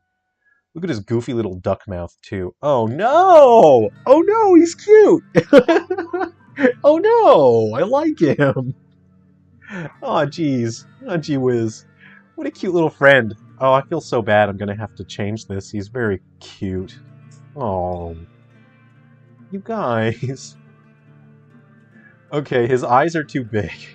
He's so cute. Oh, I hate him. I hate how cute this guy is. Alright. We have to shrink his eye holes because they're too big. We'll have to smoothen out those orbits as well. Alright, we'll use the scale tool here. I made his eyes too big, so now he's adorable. Okay. Oops. Undo. Just want to grab his eye holes.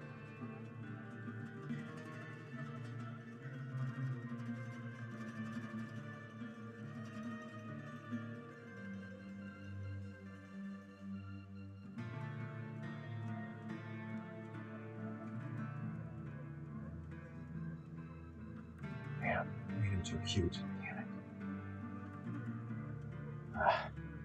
Curses. Okay.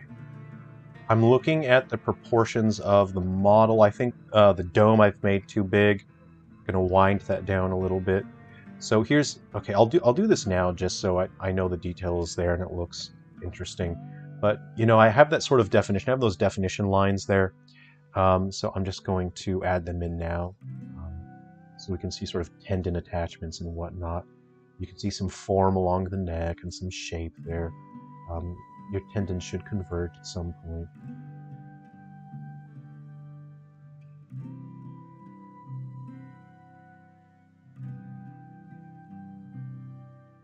I'll smoothen that out because I don't want it to look like cute little dreadlocks, so we'll smoothen that.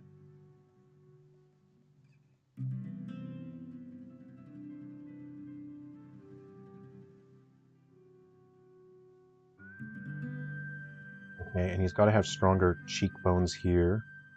I'll have to smoothen out these elements as well. I said I wasn't going to take that long drawing this guy. Well, we'll go about another hour. We'll just keep working on this fun guy since this is This is a fun format to work in, isn't it? Oh, thanks, Crispy. All right. Okay. Oh no, he's so cute. He is. We got to do something about his gummies, huh? His adorable little gummy teeth. Christomation, good. You're back. Good to see you. Okay. So, yeah, I switched over to this guy because the heart core is not an interesting enemy to do on live stream. I just realized it's quite a boring concept to try to work on in real time. Hopefully I don't make him more adorable with these little gummies down here. Okay, go. We get our shape in there. We got enough clay. And then we'll just use the grab tool. And then we'll pinch. Oh no. Oh, he's cute. Oh no. Guys, I don't know if I can fix this. This is really adorable.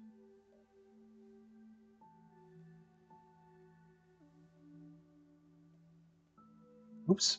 Oh, his little tummy. Oh no, his little tummy's adorable too. Damn. Oops. Curses. Oh, his little teeth are cute. Dang it. I messed up. I messed up so bad. This guy's so cute.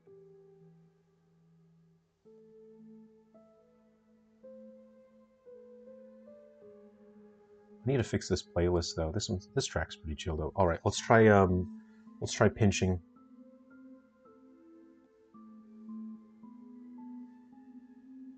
Pinching those. All right, we'll do another grab as well to reshape it. What I'm going to do is use the crease tool now, add some definition, and hopefully I can make him less adorable. But I'm kind of feeling I've messed up this whole design because I think he's unfixably adorable. Come on, I've got to do something. Oh, no, he's so cute. Crease it there. Gotta get some creases in here. Okay, his lower jaw should be smaller than that. I think that's partly why he's so cute, is his lower jaw is so big and dopey. So we're gonna go ahead and move that in. Yeah, we need that to be less chunky. There we go. Let's go ahead and crease. I quickly have to fix this guy because he's looking so adorable here. I like to have these in here around the jaw area where it kind of feels like tendons, you know?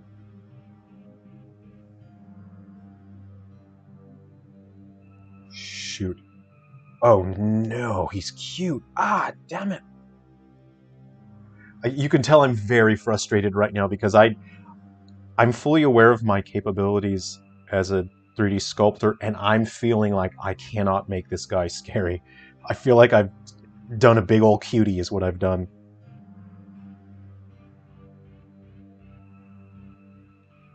Oh no. See, this is the problem. I didn't design him to be an enemy. This is just a concept sketch that I did to test the new workspace and to practice. And so he was not... The concept for him wasn't supposed to be anything. He's just a big old cutie now.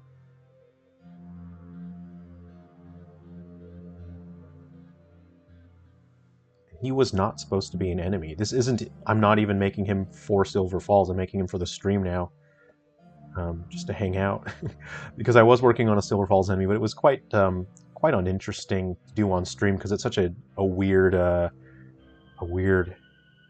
vague concept, you know. So. Got to go. Great stream. Can't wait for the next one. Hey, thanks for hanging out, Luna Knights. We'll see you next time. Have a good night. We'll see you. Take care. Oh no. Oh no. He's cute. Okay, you know what? I'm kind of thinking we're gonna see that lower jaw needs to be recessed in more, right? And I'm kind of thinking if we... Maybe it's salvageable. If we bring this jaw back, right? He needs a more gaunt look. So if we sort of make him a bit more gaunt. We just got to keep working on this lower jaw. I think the bigger and dopier the lower jaw is, and the more adorable he is. So let's go ahead and shrink it down a bit more. Ah. That might do it, but his little dopey face is so cute. What's the problem?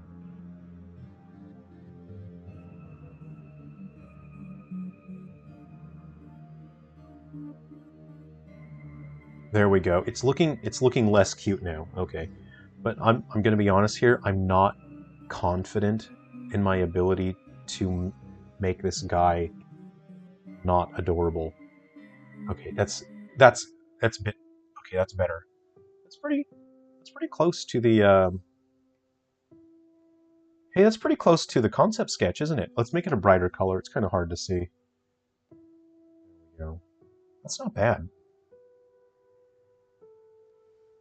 I'm digging it. Okay, we're gonna keep going. Yeah.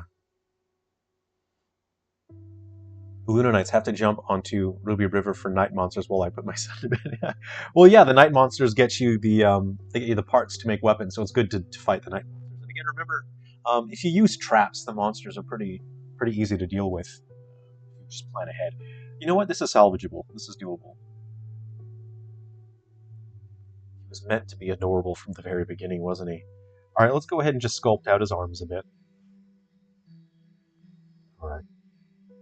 So he needs mass for his shoulder. Um, you have to imagine that there are bones there which support the connection of the limbs, and then you need the tendons. So I'm envisioning the tendons and the muscles here. So those need to have some form and definition. There we go. Let's see here. I'm going to imagine that there are muscles that connect here. I'm going to draw some creases in there, like so.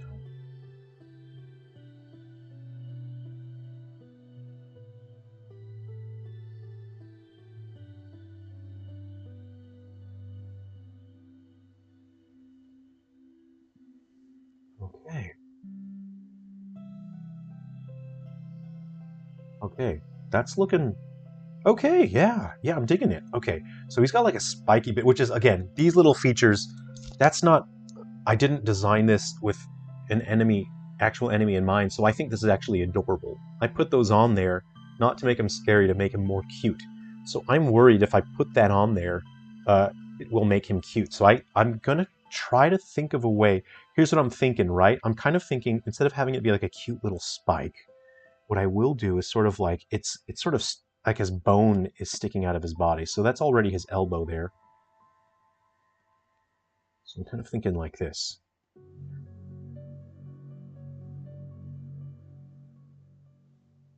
And it's like an uncomfortable protrusion, as it were.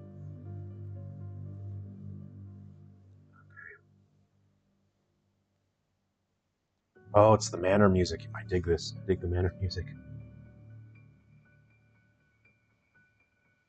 Okay. It's the draw tool. Okay. There we go. Now what I can do now... It may be better to even put those in-engine. The spikes on in-engine. Because it would be cool if you sort of... if you shot them and then they broke off. I think that would be really neat, and that would be sort of like that would activate your sort of special attack critical hit. So what I'm going to do is I'm going to leave that open like that. So in engine I can put the little bone spurs in there. Yeah, okay, I'll leave it. So there are certain things, of course, that I will leave for in engine because there's something interesting that I can do with it. So what I'll quickly do now is just give him a sense of form and mass, and I want to make it feel like his fingers are malformed. These are adorable. Again, because I just came up with this concept. It was concept on canvas, and I thought it was cute. But I'm not going to do that. So I'm going to do clubbed hands, where it looks like it's sort of like his fingers were started forming, but then they never fully formed, so they're just kind of stuck inside of his club.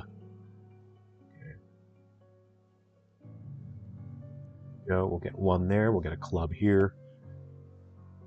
And we'll do like three vestigial club digits, I suppose that you would call it.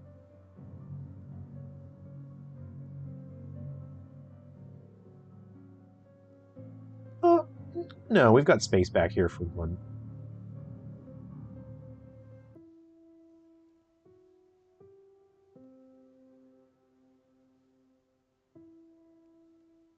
There we go. All right, there we go. So what I'll do is I'll use the crease tool now, and I'll just give that a bit of definition. So I'm going to use the draw tool, and I'll hold Control to invert it.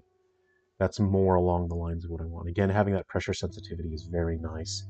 It allows me to work a bit softer up there, and then harder down here, where I want the nubs, vestigial nubs, to be more connected. Okay. Hey, that's looking kind of gross, isn't it? Okay, we're going to use the crease tool now for some more defined lines here, and we'll crease along the way there. Yeah, that's looking how I want. Okay, great. Okay, let's look at. We'll probably wrap up the stream pretty soon, actually. Just crease a bit more. Crease there. Crease there. Okay. Zoom out. So we got the brush there.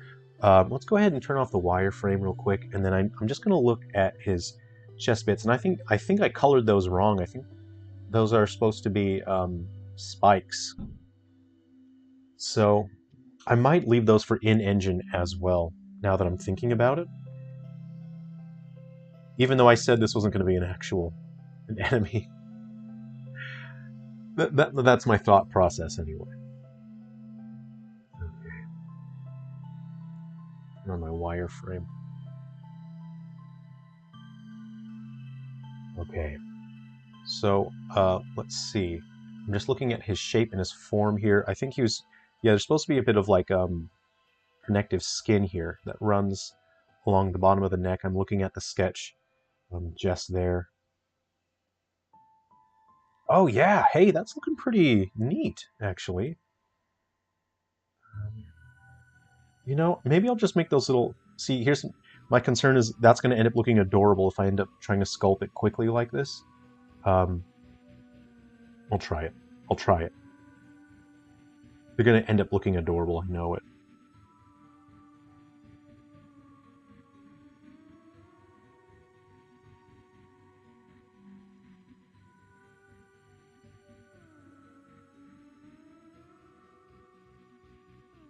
And this is kind of...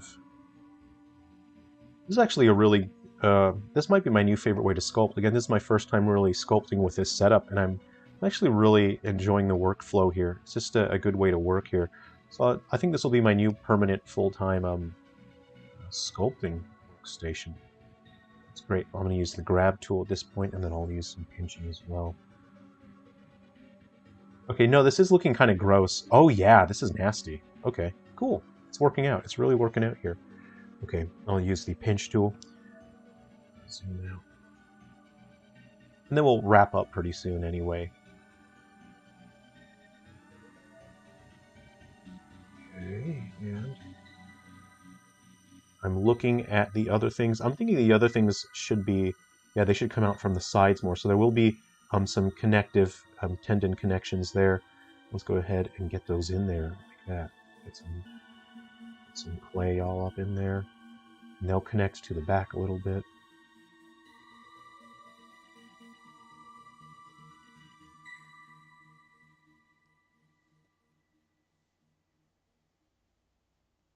Okay. Great. All right. We'll use the grab tool. Man, I said I was just gonna do this guy quickly just for fun, you know. Anyway. All right. That's fun. This is fun. Okay. And I think the shape. I'm looking at the shape. You know, they're supposed to curve like that. So I'm just going to grab it so it is shaped the way it is supposed to be according to the concept sketch.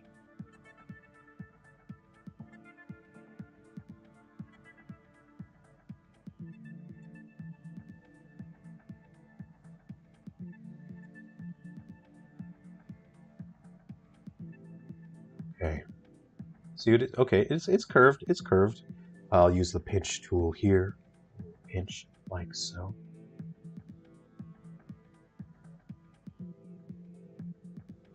Okay, and that'll take some smoothing out. You know, if I wanted to work on it more, I could. This big, adorable, goofy face. We might try to paint it really quick. Yeah, just very quickly. You know, so we'll wrap up pretty soon here anyway. Okay. Just crease the back here. I will just give him a bit of tendons, some tendon and some mass underneath the skin here. I don't want him to look like Play-Doh, you know, so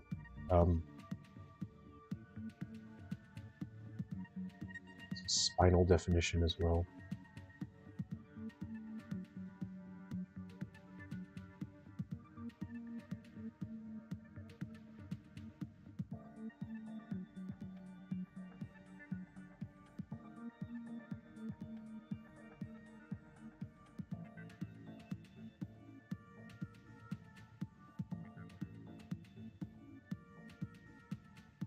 Okay.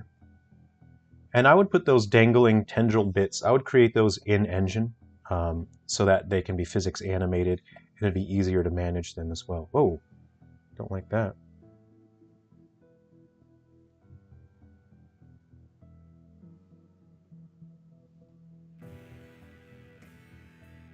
Okay, and I think he's supposed to be quite thin in the belly area here. Okay. Shoot, he is actually still pretty adorable. Dang it. Okay. Using the grab tool now. Let me just make adjustments to the overall form here. And I'd like it to look similar to the concept sketch at least.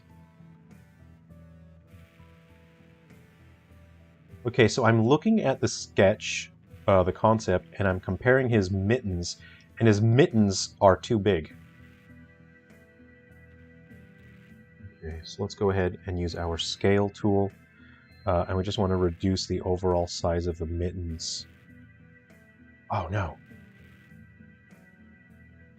Okay. I'm looking at it, I'm looking at the mittens, I'm looking at it. It's pretty close. What I'm going to do is reduce it just a little more, and then I'll use the grab tool, and then bring it down a bit. Okay, and then let's do some coloring now. I think this is mostly... Oh no, they're adorable back there. Let me give it just a little bit of definition, and then we'll do some coloring, and then we'll call it a day. All right.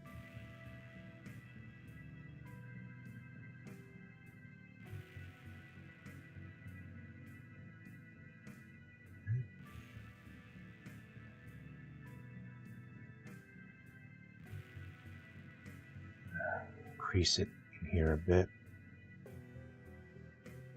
Okay, use the draw tool, put some tendons in there.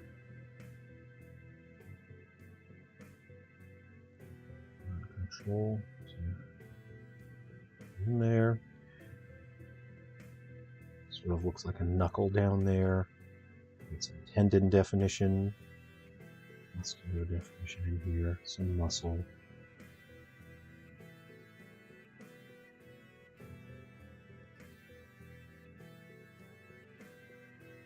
And pinch. Okay. Okay, you know what? I think we've pulled it. I think we've pulled it together at the last second. I think this is doable. Okay. Let's go ahead and fix this crotch area. It's not looking great, is it? There's nothing in the concept sets to tell me how that's supposed to look, so I don't know how this guy's crotch is supposed to look. So what I'll do is I'm gonna wing it.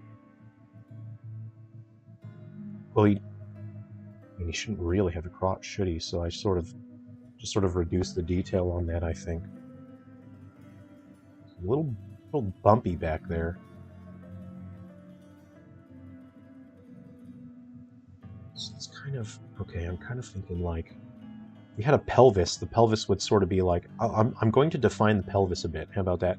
And then I'll sculpt around it so it doesn't look like there's any mass around the pelvis. I'm kind of imagining the pelvis should be something like that, right? Okay, and then we can sculpt around it.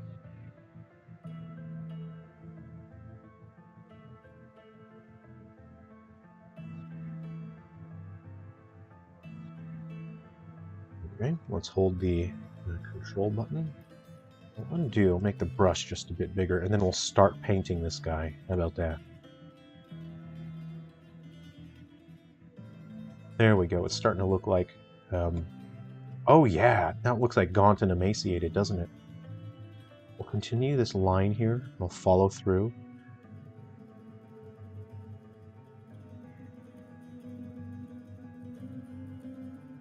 Again, having these sliders here, it's very convenient having these sliders just so you can adjust on the fly.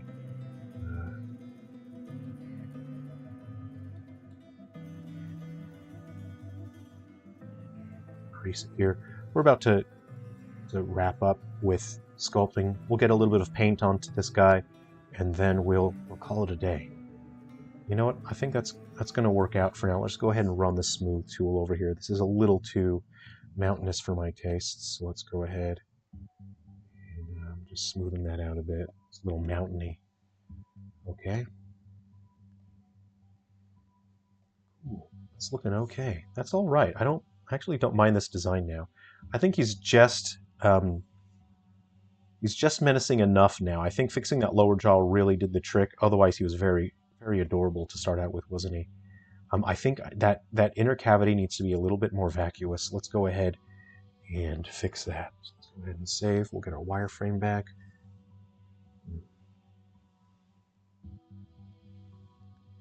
Okay. So needs to be a little bit more vacuous.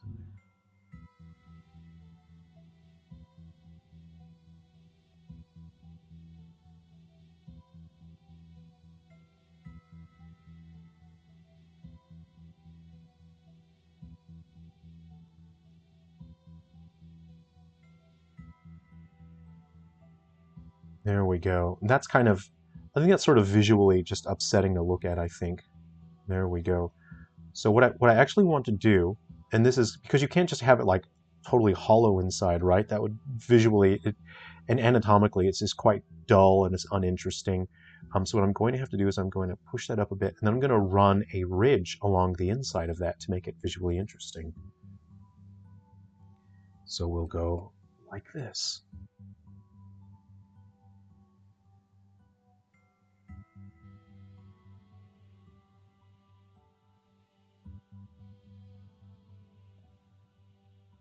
There we go. You can make it uneven in spots and whatnot. Connect down there. Sort of do that a bit. Connect down there.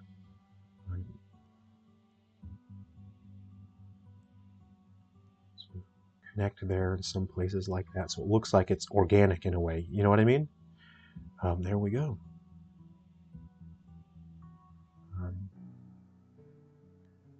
I'm going to have these sort of lines that go in like that. Oh yeah, that's pretty visually interesting, isn't it? Okay. Okay, so I'm going to start coloring now. I think this is already interesting enough to look at. Okay. Oh, what if we just pinched that along the middle? I think my brush is too big there. Let's go ahead and undo that.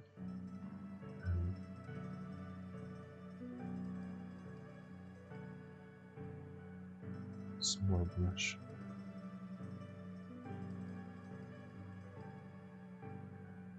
Yeah, there we go. Okay, yeah, okay. Because that's supposed to be his weak spot, is when he rears up, you got to shoot him in his inside bits. That's looking... I'm pretty happy with this guy, actually. It turned out better than I thought it would. Okay, so what I'm going to do is reduce the triangle count overall, just to make it easier on the processor. We're going to hit reduce selected a couple times. 48,000 triangles. Let's hit it one more time. Okay, we're at 349,000. Oop, I'm gonna hit it once more. Just this computer isn't that strong, you know. So we're at 273,000. Let's go ahead and paint it. I think it'll crash if I do 2048. So we're just gonna paint it at 1024. You know what? Let's go for it. We're doing 2048. We'll see if it crashes anyway. We'll do a little bit of painting, and then we'll wrap up the stream for the day. So this has been a fun experiment, really interesting. Yeah, and I suppose we could do this format again. This guy turned out more charismatic than I thought he was going to. He's quite adorable. Pretty neat little guy. Oh, I didn't give him his nodules back there. You know, he's not even supposed to be a real enemy. It's just a fun concept sketch. I could go back and add the little nodules on there. So we're going to wait for that to load. I think I might just grab myself a coffee real quick. I'll be right back.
All right. Okay, let's get some painting on here. So I'm going to load in my set. Got a pre-save set here. Let's see. I'd forgotten about these. Let's go ahead and use Ooh, this looks fun. Use this.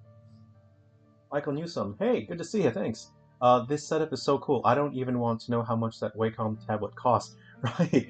This is actually the model numbers underneath there. So this is quite old. It's kind of what they used in like you know, like Disney Studios and whatnot. The animators and artists would use this. I actually found it in a pawn shop, and I think I paid around like $200 for it. So, luckily I got it for really cheap. But generally I don't even know how much they cost either. Yeah,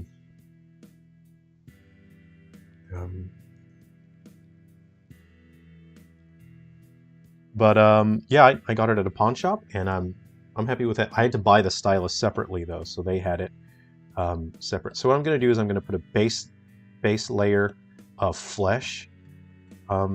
Wow, you got lucky. I love how sleek everything looks. Yeah, it's a pretty old unit. It's like maybe like 15 years old or so, or something like that. But it works great, you know. And it has a large screen that I was really looking for. I wanted it to be sturdy, that I can, you know, sort of lean on a bit, which is exactly what this unit is for. You know, you can prop it up so it's properly vertical, but yeah, this is ideal for sculpting. This is my first time doing this sculpt with this setup, and I thought it'd be great to have a workstation that I could share with you guys, and we can hang out on stream, drink some coffee, eat some Doritos. I forgot that I had this sort of texture saved, or this material, and I'm really liking how fleshy this is, and I forgot that I had it. So I really am glad that I'm doing this paint and this sculpt today. So yeah, this monster was not even supposed to be a Silver Falls monster. I was just drawing that sketch for fun, just to test the new setup. But he turned out pretty charismatic, and he was kind of neat. So I thought I'd do a sculpt for him on the stream today. Just a bit of fun. I have no intention to actually turn him into a Silver Falls monster. He doesn't. I don't have it, because normally the cryptids that I create are they're designed specifically for the game in which they appear. You know, I don't just make a cryptid and then think, oh, I'll stick them in a game because I need to put a monster in there. So they're usually, you know, there is some connection to the themes and the story and the characters that feature in those games. Whereas this guy, I just made him because I thought he looked cool.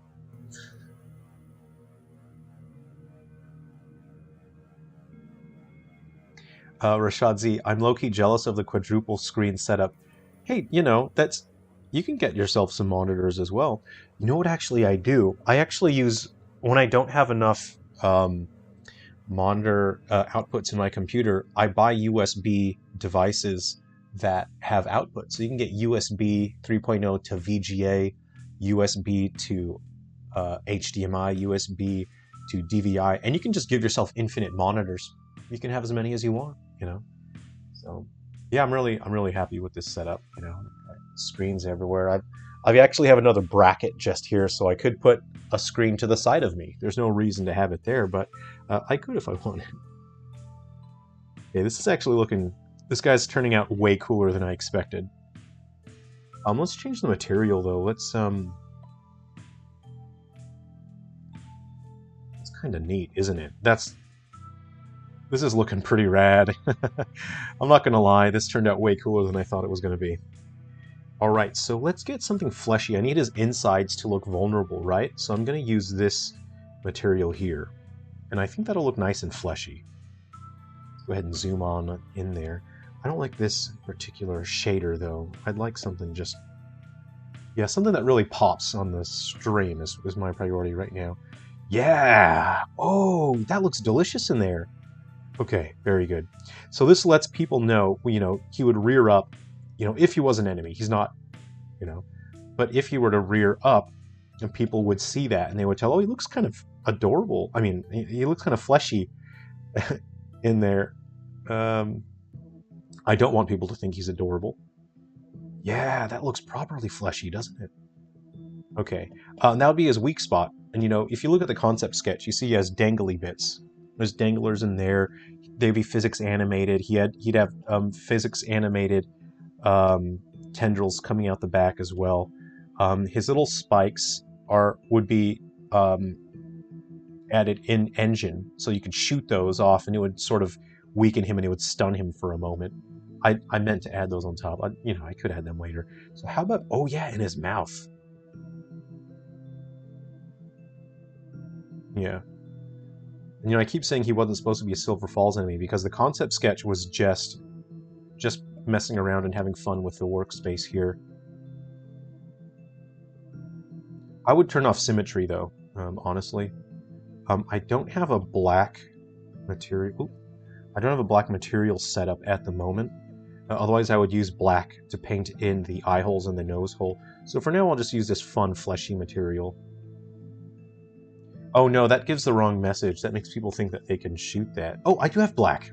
I didn't see it because it was too dark, wasn't it?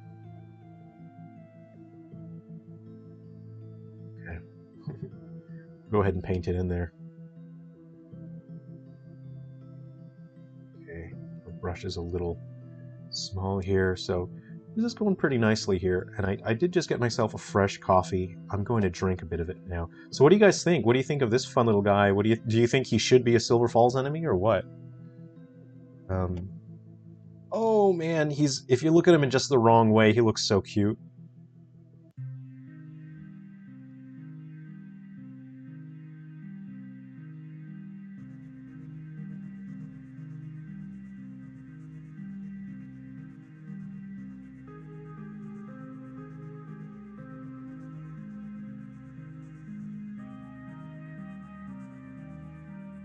Wow, he looks neat, doesn't he? Wow, I did not think he was going to turn out like that. I kind of want to hear the Manor music again. um, wait, you can do that with USB 3 too? I know USB 3 can do that if supported. Yeah, yeah.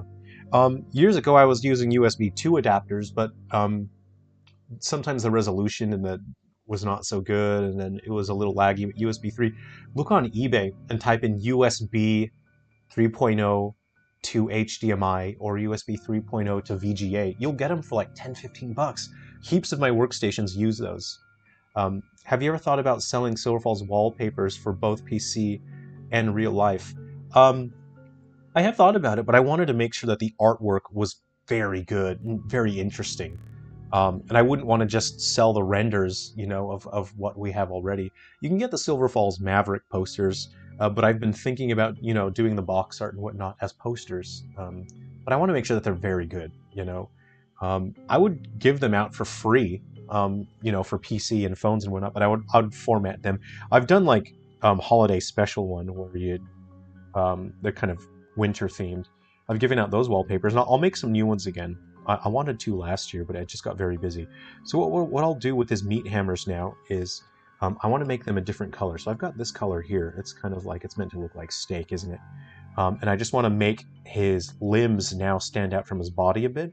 And I might actually paint his cavity openers so that they stand out more. So I'll go ahead and do that now.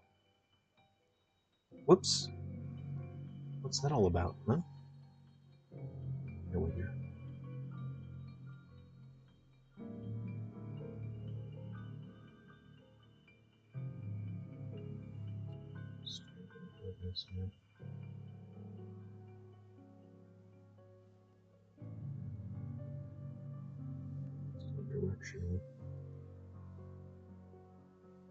Wow, I really like that material that I have there.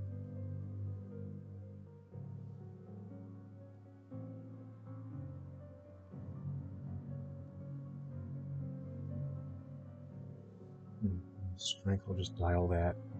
And I'll paint those inside bits a bit just to give it some textural dynamic. Oh man, this thing's kind of upsetting to look at once you see it like that, isn't it?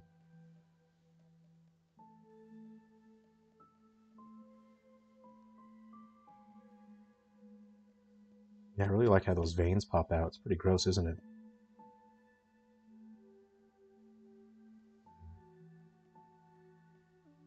Wow, this guy turned out way cooler than I thought it was going to turn out.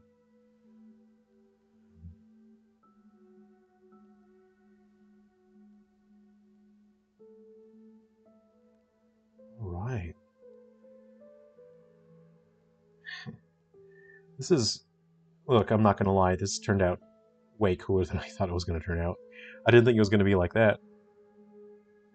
Hey, we did it, everyone. We made a cool guy. Look, now I'm kind of thinking this would be cool as an enemy, because the sketch I just made up on the spot. I wasn't planning anything. This is cool. I'm looking at it now, I'm thinking, shoot, if this thing came at you, I think I managed to make it not adorable enough. So yeah, well, look, we can chill, we can hang out a bit, we can chat, and then I'll enjoy my coffee, and then I'm gonna go grab myself some lunch. So yeah, wow, this has been an interesting format. I really like working in this space. I hope that it was interesting for you guys. It's kind of tough not being able to make eye contact the whole time. It just feels kind of weird, but I'm sure we'll get used to it. So Yeah, I don't know if there's anyone out there that actually wants this guy to be an enemy, but if you do, I'll work on him some more. I'm really happy with how this turned out. Looks tough with the big hands. Yeah, it's those are some meaty meat hammers, aren't they? I'm gonna go back to. I really like that texture. It didn't really look great, did it? This one I like. This one I really like.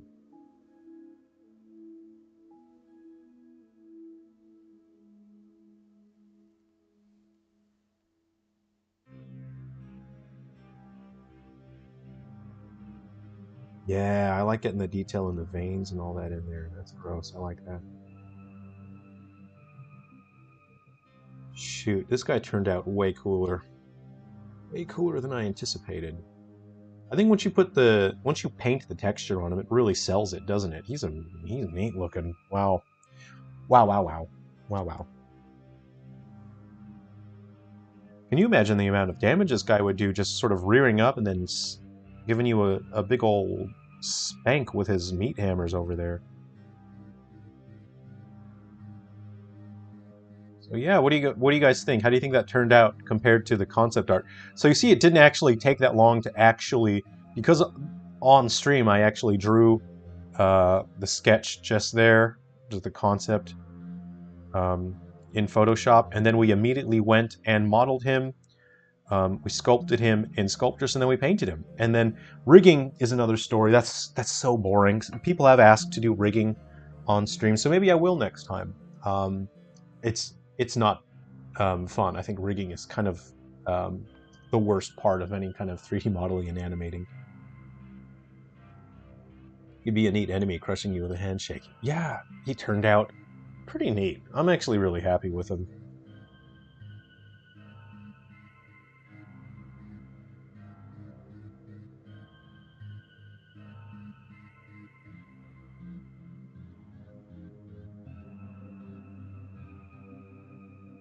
It's I'm pretty happy with how this turned out actually. I'm kind of looking at it thinking, shoot, now I do want him to be a dude. Maybe I should, huh? What do you guys think? I just wanted to make a cool cool monster. Maybe I'll start thinking up a story, because every cryptid that exists in Silver Falls exists for a very specific reason, and there's logic behind why they exist. It developed awesome from the concept. Thanks, Grizdimation. Um, yeah, man, he's neat.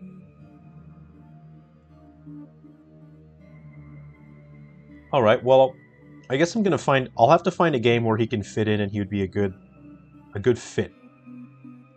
Well, I am working on Road Past Guilt, and RPGs need to have heaps of different enemies, right? Otherwise, it gets boring.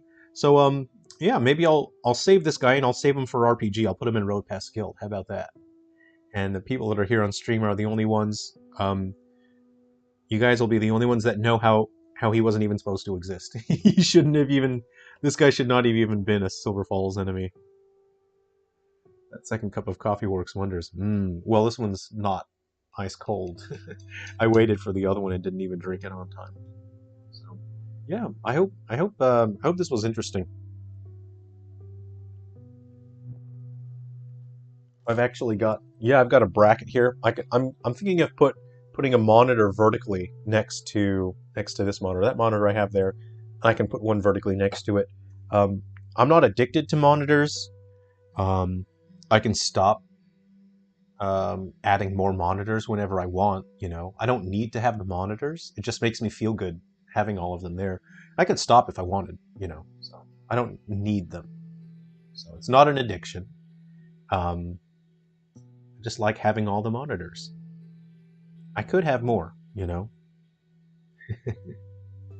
But when it comes to development, especially with Unity, there's tons of windows that you need. And it's good to have those space for those windows.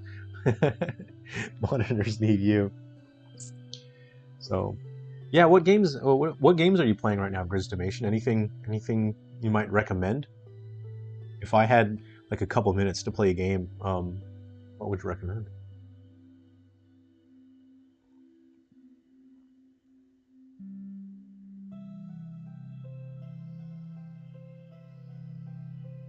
Xenoblade. Oh, the third one, Xenoblade Chronicles 3, the new one on Switch, right? My friend was playing that. He was coming around.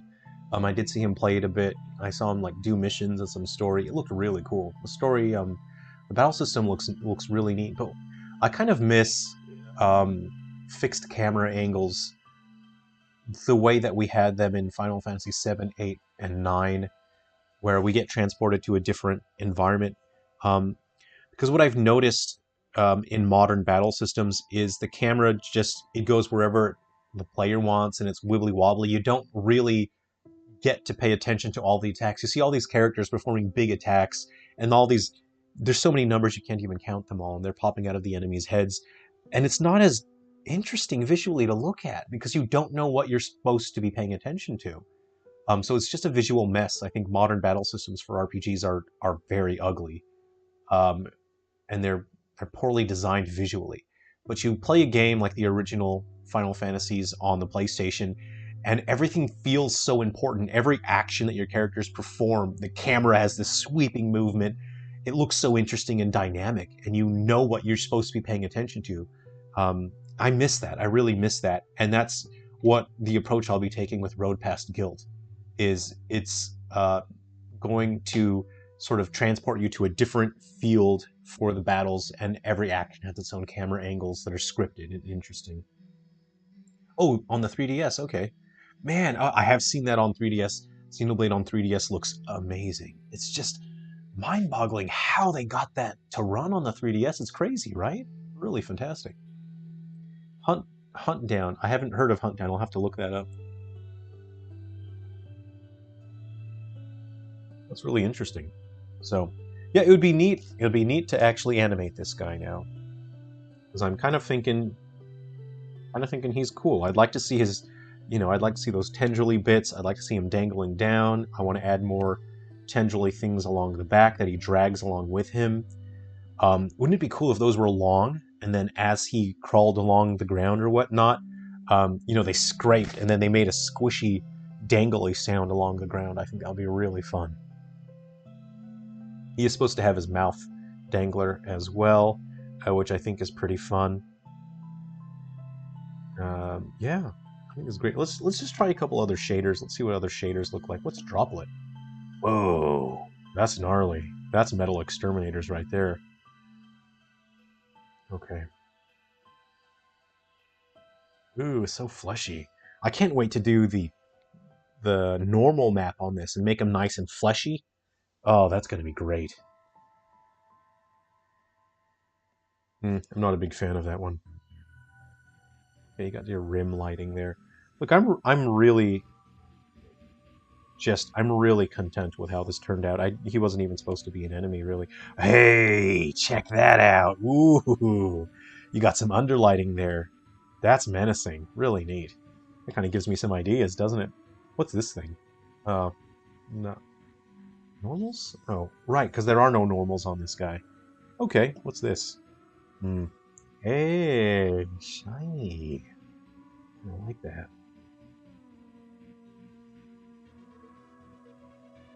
Okay, that's fun. That's really fun. I like that.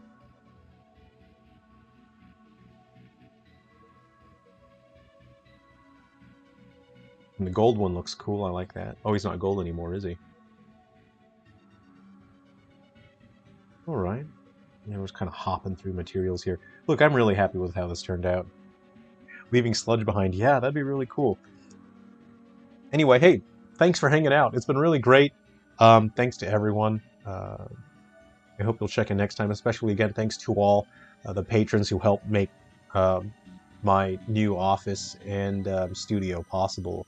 It's been really great the past week. I'm back to development full-time again, and it's so much more comfortable now. I have so much more space to work. I can set up my workspaces where I'm comfortable, and I'm happy. I'm looking forward to getting back into the office, whenever I leave. And I think, man, I can't wait to get back in there and work some more. It's so comfortable, and it's setup like this was not possible before, but thanks to our patrons on Patreon who have helped me get all the gear and equipment that I need to make all of this possible. I can't wait to share more of my workspace with you, and then I'm looking forward to the next live stream where we can hang out some more. We can even play some games and talk about whatever. So I hope you've enjoyed that. Yeah. Take care of yourselves, and then we'll see you on the next live stream. Okay, take care, everyone. We'll see you in the Discord, see you in the comment section. All right. I'm going to make myself some lunch. I'll see you.